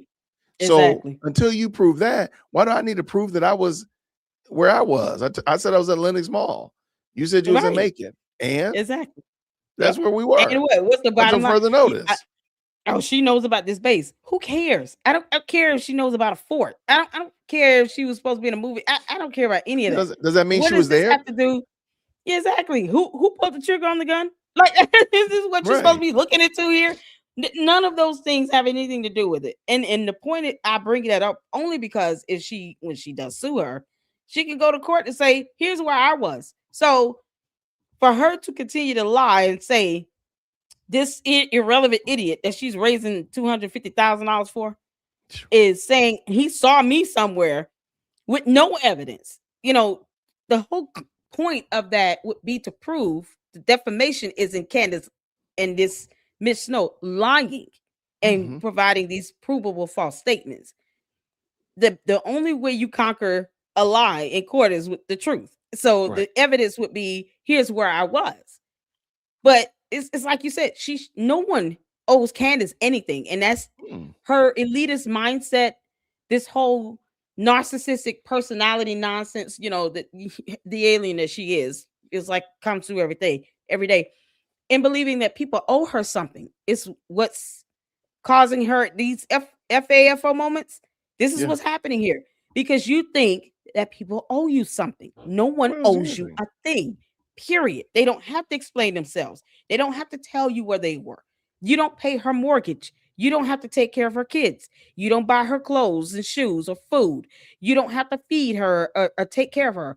You don't have to pay for her kids' doctor's appointment. You have no involvement in her everyday life. You are a non-factor in her life, period. You can literally go into oblivion and she still will keep living. Like that's how important you really are. Right, for And sure. this nonsense here, this demeanor is going to be deconstructed when she goes to court. And a judge reminds her, they owe you nothing, Mrs. Owens. They don't owe you anything. So you demanding evidence, talking about you're just asking questions, that's not asking a question. You're not entitled to that. You have no authority and no standing to sit here and demand someone else's whereabouts. They have the right to live and exist in peace. They have the right to live their life and to do what they want to do. They have the freedom to move about, travel, do whatever they want to do without you saying there's an Egyptian plane following and stalking them. They don't have to be subjected to that. It is so disgusting. So this is what we are. And she'll learn that the hard way in court. She gonna learn the hard way because she got a hard head. She gonna figure it out. Man, They're gonna hear it in the that's so podcast. dumb. Yep. All right, what we got here? Real quick. Thank you, Lady Luck. Real quick, we got some people that stopped through. We got new members up in here. Hey, look at that. And a member, Heather Rose been a member for a month. I think she's on your side. I think. Have you seen Candace Owens' ex post today? It seemed like blackmail to me. I think it's very interesting. I saw it. I pulled it up. Where is it? Can you pull it up? I'll pull it up in a second. Let me hold on. Let me grab it real quick and have it open. She's blackmailing somebody. You can't make this. I think it's personally some high grade cope, in my opinion. Let me hold on. I got it ready. Let me finish these up. All right. Shout out to these best live chats. Thank you so much. Thank you so much, Patricia. Patrick, thank you for the $2 super sticker. Appreciate you so much. Melanie said this with the 10. I wanted to echo the sentiment made earlier because of Candy. I also found these amazing channels, Jay Whitten and Lady Luck, all of the amazing, or rather awesome channels mentioned earlier. Also, shout out to April Chapman. Shout out to April. I appreciate you. That's wonderful. Thank you so much for being very kind, Melanie, with the $10. And then let's go right here. Thank you so much, Rich, for the 5. We do have freedom of speech. You have to understand that consequences do apply, good or bad. People need to understand, watch your freedom of speech. Again, you just can't just say anything and say, oh, it's my opinion. Well, defamation is not protected speech. So that's what, people try to go to court. Oh, I was just, saying my opinion. But defamation is not protected speech under the First Amendment. So they get reminded of that real quick. Oh, they're gonna get reminded in 2026. Oh yeah. These people are not playing with y'all. All right. Yes. Our Lila Rose says this with the 7 Canadian. Notice how Wolf of Finance doesn't even use his own clips, form his own show to prove what he's saying. That's a great point. And that's why I said, he's not showing the clip that these people are referring to. He's giving another little ancillary, which seems very similar to somebody else that we know. And Lady Williams has been a member for 8 months. Goodness gracious, she loves you. Y'all should stream together once a week. She said we should stream together once a week. Look, you done paid that woman to say that. I know you paid her. I did not. I know you paid her. I know you paid her. I know you want to do a stream with me, Deacon. All right, let's see what this Lady Owens said. She said, difficult to put into words how terrible of an idea it was for Turning Point USA to send out this cease and desist letter. I'm at the point where I think someone intentionally, absolutely detests Erica and permanently feeds her terrible ideas. It's the only thing that makes sense at this point. I again offer my consulting services to TPUSA. For a monthly retainer, we can end this corporate blank show. No. And where in here's my thing. I got a question for all the Cantifas out here. After all of the dogging and the bashing and the, insults thrown at TPUSA, are you cool with your cult leader, the White Walker, saying that she wants to actually work for TPUSA, even as a consultant? Are you cool with that? Yeah, why is that? Why does she want to work with them? Right. Why don't you want them to crash and burn? Why do you even want them to do better if you really want them to, if they're so terrible? Why do you even want to engage with them? Exactly. The cult members haven't figured that out. She wants to work for TPUSA. She has said how many times now? Can they put me on the payroll and do that? I'll do their media. I'll do this. I'll fold their napkins. I'll fold their napkins. Yeah, put me on the payroll. Why? Your audience, your cult members don't like them. They can't stand them, and they don't see the hypocrisy in this. Candace, the word of the month in the LLC is hypocrisy. You clown. Yeah. They can't see the hypocrisy at all in her wanting to work for TPUSA as a consultant. They're not paying you anything. You keep Candace. You're gonna have to get a real job to pay the Macrons. I hope you realize that. God, get your resume together. You can't. TPUSA is not hiring you. They should sell Blexit, because that's the one thing they did acquire and they didn't have to do. Sell Blexit, Erica Kirk. Please sell it. Well, they rebranded it, and it's something new now. It has a new name. It's called Rise. So yeah, they need to get rid of it. But so whether or not it's good, for my consulting services, because she thinks somebody's getting bad ideas. Somebody asked me, do I see this as extortion? I don't understand why she wants to deal with TPUSA. Right. Why does she want to be bothered with them? Her cult members will be so mad. Can't see Candace, and she supports you as well. Look at you. I love it. But no, I think this is very interesting. I'm trying to see if there's any more, but that's the only one I saw that was worth its salt. So it's not gonna. Here's the thing, Candace, if you think that this is going to stop TPUSA from wanting to sue you, Wolves in Finance, and anyone else, it doesn't stop it. So you can sit here and, think the Cantifas should be going in on her for even thinking about wanting to be affiliated with TPUSA. That's what should be happening here. Yeah. They should be going in her comment section on this post to all the Candy cult members. Go in her post and let her have it. How dare you decide you want to consult with TPUSA? How dare you want to help them? How dare you take their money? How dare you? I thought it was blood money. I thought it was, fraud money. I thought it was a horrible. How dare you? Why didn't flood her comments on X? Because she wants to work for them. Which is craziness. Oh, you can't make this stuff up. Yo. I agree. Oh, man, Candace, it's not going to end because you said so. That's not how this works. No one cares how you feel, girl. That is not how it's going to work. It's going to be a very long night. It's going to be a very long night. All right. Lady Luck Club. Thank you so much, friend. Yes, sir. Thank you. Let me see if we got anything good. All right. That was a good one. All right. We'll do this again. We'll have you come back by. We'll come back by. I know. It was fun. Thank you all so much for that. Listen, y'all make sure y'all subscribe to both Jay Witt and the LLC. Hit the like button, and I appreciate you all. Thank you so much, big bro. I want my maroon shirt, but it's got to be Spellman on. We don't have any Spellman ones. You need to get Spellman. What are you doing? Well, I'm doing them only. Over here. Okay, so we got the Jay Witt, of course, the Jay Witt podcast one. Okay, so I'm working on the T-shirt for the spring. And the baseball cap. The baseball cap is ready. The T-shirt is ready, but I want it to be a little bit better. So we're working on those, and those will roll out this spring. I can't do a Spellman one because we don't. I don't want to. I can't.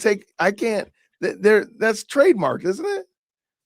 I can't just put. I just can't I put have Scum in no the Morehouse idea. on something. I can't just put that on something, man. What Come on now. You gonna well, have your boy. I guess I have You to gonna get have an me hemmed up. LLC one. You gonna have me hemmed up over here talking about y'all. I'm being sued by Spelman That's College. license. Yeah, I guess then he'll have to put LLC on it, and then LLC with Sweet Tea, and then then we'll rock it. Send me your logo and I'll send me a logo and I'll design it and I'll send you a link. Oh, he spoils me so much, y'all. He's so wild, girl. You out of control. And we got another Thank comment you so right much. here. Shout out to I them. appreciate it. No problem at all. Thank you so much. Free speech only gives you the right to speak about the government without consequences. Yeah, and this is another great point. Thank you, Robert. Robert, this is a great point about private citizens or businesses. I do think people have turned freedom of speech into just like this big blanket. I can say anything I want to say, and you can't correct me because it's freedom of speech. And you're 1,000% correct. That is the actual application of it. And matter of fact, I think that's why Candace dropped really yammering about freedom of speech on her and I don't think I don't think the Wolf of Finance said freedom of speech. I think he just said I'm asking questions. Yeah, he's gonna have the absolute right. And it's like, no, you don't. I don't think he used like First Amendment. I don't think he said First Amendment type of stuff. I think he just said I'm just asking questions. But he did say he has the right, to to his opinion, all of that. But he's not asking questions. So that's the thing. You're not asking questions. You're making allegations and assertions. And we're walking away from your videos, under the firm belief that you are accusing TPSA of fraud. So then any jury would believe that as well. All this information he puts out that's not even well researched. Crazy. Yeah, for sure. This has been fun. Absolutely. All right. Tomorrow is a federal holiday. Yes, it is. Are you getting up early or are you going to stay in the bed? I'm gonna sleep in a little bit and then I'm gonna get up and then try to do Y'all are wild. try to do You've seen it. You let me know if you want me to do something. You just send me the time in the link if you want to. I'm going to bed and I'm gonna wake up when I wake up.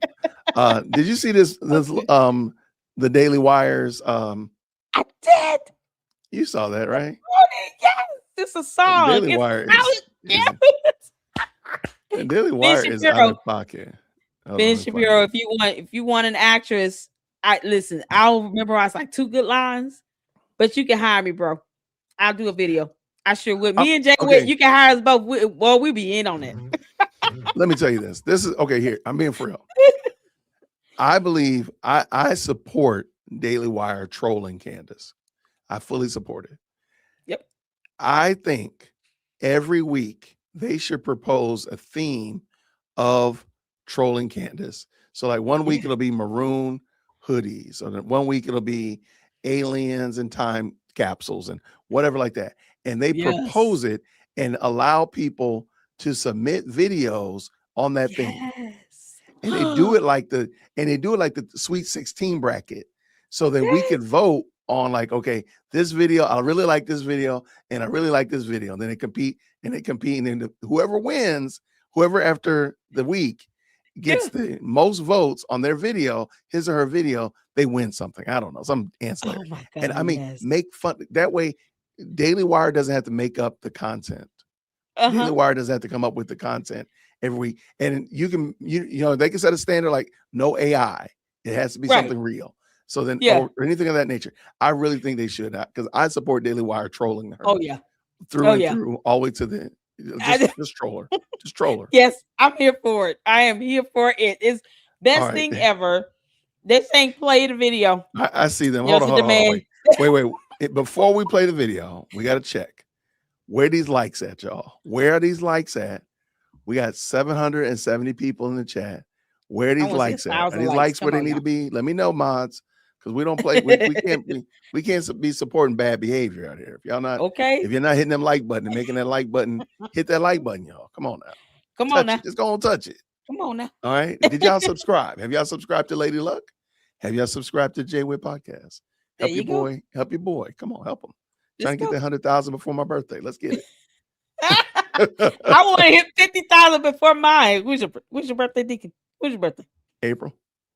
Mine's March 31st. Look at God. Oh, okay, let's go. Okay, here we go.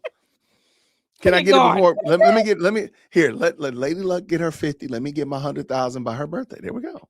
And you say you give me a $50 super. You know I haven't forgot about that. I did say that. You said he would give me a $50 super. $50,000. Absolutely. Now come on, I'm gonna get the $50 super. I ain't lying. Yeah. Let's go, If y'all. I said About it, I ain't 31. All right. You'll be 31.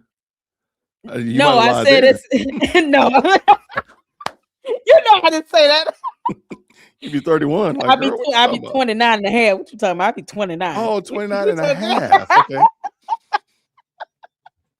Thank you so much for the $10 super. Glad you all are friends. I love both your podcasts. Well, thank you so much, friend. Thank you. All right. Okay. Did they get the likes up? Did the likes where they need to be? All right. Well, while you're watching this, please make sure you hit the like button. Here it comes. What is this called? Me and My Tiny Horse. Official music video. Oh, it's muted. Hold on. I gotta back it up. I love it.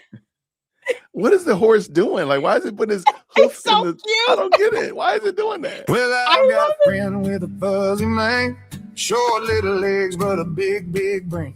When I feel small, or the day feels long, he taps the ground like, come on, let's go on. You don't need words, just a little pat. He wiggles his ears while the saddle gets strapped.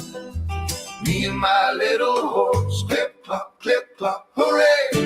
We're friends forever in a bright big way, through puddles, hills, and fields of fun, side by side till the day is done. Bless you, son. And the tiny horse you rode in on. We pack a snack and a map as the stars, kosher carrots and a pack of cards. If I trip up, he waits for me. If he gets stuck, I pull him free. When one feels wobbly, the other still. That's how you know you're a friend for real. Me and my little horse, clip clop, hooray! Laughing all the worries away. When the clouds go gray or the plans go wrong, we turn the trouble into a song. Bless you, son. And the tiny horse you rolling on. I say, hey, he says, nay. I say, stop. He says, okay. If I'm scared, he's brave. If he's tired, then I'm awake. Far down the road, sun settling down, miles away from the nearest town. Two best friends with nothing to do, converting my tiny horse. Now he's a Jew. Me and my little horse, clip clop, hooray! Friendship grows in every way. You don't need wings or a magic force, just a kind heart and a tiny horse. Me and my miniature horse. Me and my miniature horse. What is going on here? Me and my miniature horse. Clip clop, best friends for life. I'm telling you, I'm mad as got a friend with a buzz. I don't have to say, like, why does this video only have like 11,000 views? Like, what is wrong with us, people? Like, what is going on here? Why is it hitting the flames? I don't get it. Oh my God, you playing with fire. Didn't you say that? Man, you're playing with fire. He's like, yeah, okay, I play with fire, whatever. Is that what she's doing? I think that's what it is. Isn't it? I don't get it. I didn't get that part. Okay. I mean, I got that part. I got that. That was funny. And now it's wow, that's so crazy. Okay. Y'all, he had the two braids. That was ignorant. That was ignorant. Child. Next time, listen, he gonna have that horse gonna have a trim, a color, a dye. No, we don't. Them braids gonna be have to have a color and a dye. What is going on here? That is crazy. But I'm telling you, please understand. I think Daily Wire should crowdsource their trolling. Oh yes, They should have like we're here for it. And I'm sorry, they would get so much support and so much engagement if they just said every week. Candace said this about Daily Wire. Everybody make a video and let's see who makes the best one. Right. This week, Candace said this about, being able to see into the future. Have at it, everybody. And I think the engagement will be off the Richter scales. It will. And especially going into March, because you got March Madness. Like you can play along with that and be like, hey, these are the these are the 6 best videos from the last 6 weeks. And they just go and say, who's the best video? I mean, it could be a whole thing. And I'm sorry, man. Look, man, I'll be dancing and singing in my Lord knows you was dancing and singing. Lord knows. But they be like, hey, no AI horses playing with flames at the campfire. Like, don't do that. Let me ask the audience. Do you think that would work? Would that work if they did that? I think it would. But of course, I'm crazy. So do you think that would work? You're not the only one that said that.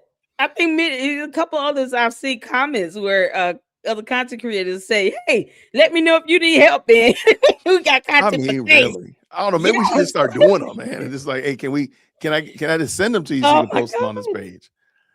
Thank you so much, Lady Luck. Here for it. Club Little Pony vid for wit. Oh, thank you for the 5. We already got the video popping, of course. Glad you're friends. Thank you so much, love.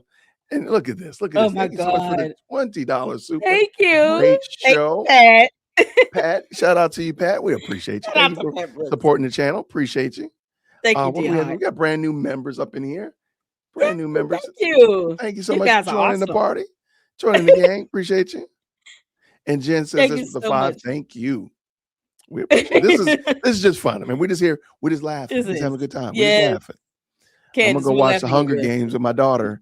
Probably, it's late. So I'm gonna the Hunger Games gonna watch me. Oh, okay. I'm gonna lay right there on the couch. I'm like, I told her I'd watch it with her. I hear it warming up in there.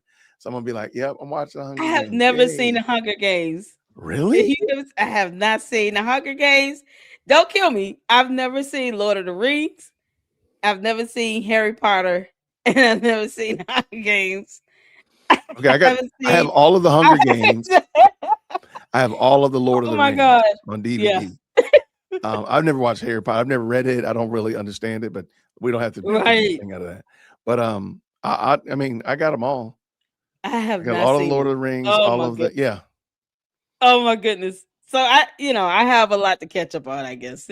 My kids like I have boys, so they like the DC Marvel comic based movies. Don't get me started on this. Don't get me started. Because I'll go on a 30-minute rant about that. Thank you, Wyoming girl. Wyoming gal. She done bless somebody with a membership. Make sure you say thank you to Wyoming gal. Shout out to Wyoming gal. Shout out to my moms. I appreciate you guys. Are awesome. MLK Day tomorrow. Candace had a dream. And so did MLK. And so did MLK. That's scary. Just coincidence. Oh my God. I see what you did there. Is that why she did that? Because it was leading up to MLK Day. She tries to keep up with themes and stuff. No, I think she just. I personally think she was trying to. She had to pivot off of Fort Octua because people were not buying into it after Christmas break. Because at all. Everybody realized that it was a scam, so she had to kind of pivot. So she just kind of. That's why she still hasn't given out that Egyptian plane data. She's never addressed any of the claims against Mitch Snow. She just said that people talking about drama. There's a lot of other problems. So I don't think she's I think she's doing this because she had to pivot somewhere.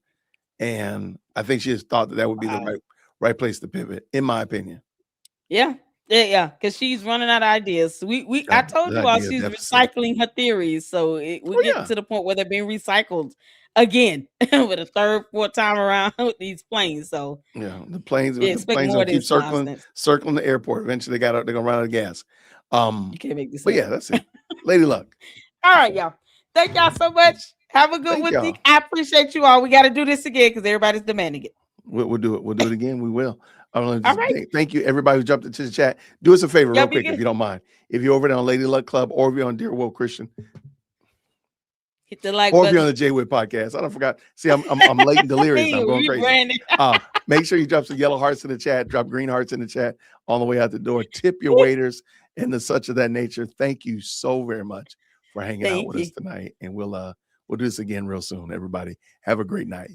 Grace and peace. Thank you so much for tuning in to another episode of the Jay Witt Podcast. If you enjoyed today's show, please do me a favor and hit me up with that 3-piece special. Like the video, subscribe, and of course, share it with somebody who would also enjoy this type of content. And make sure you leave a comment because I do pin the best comments to the top. So thank you so much for tuning in today. And until next time, everybody, grace and peace.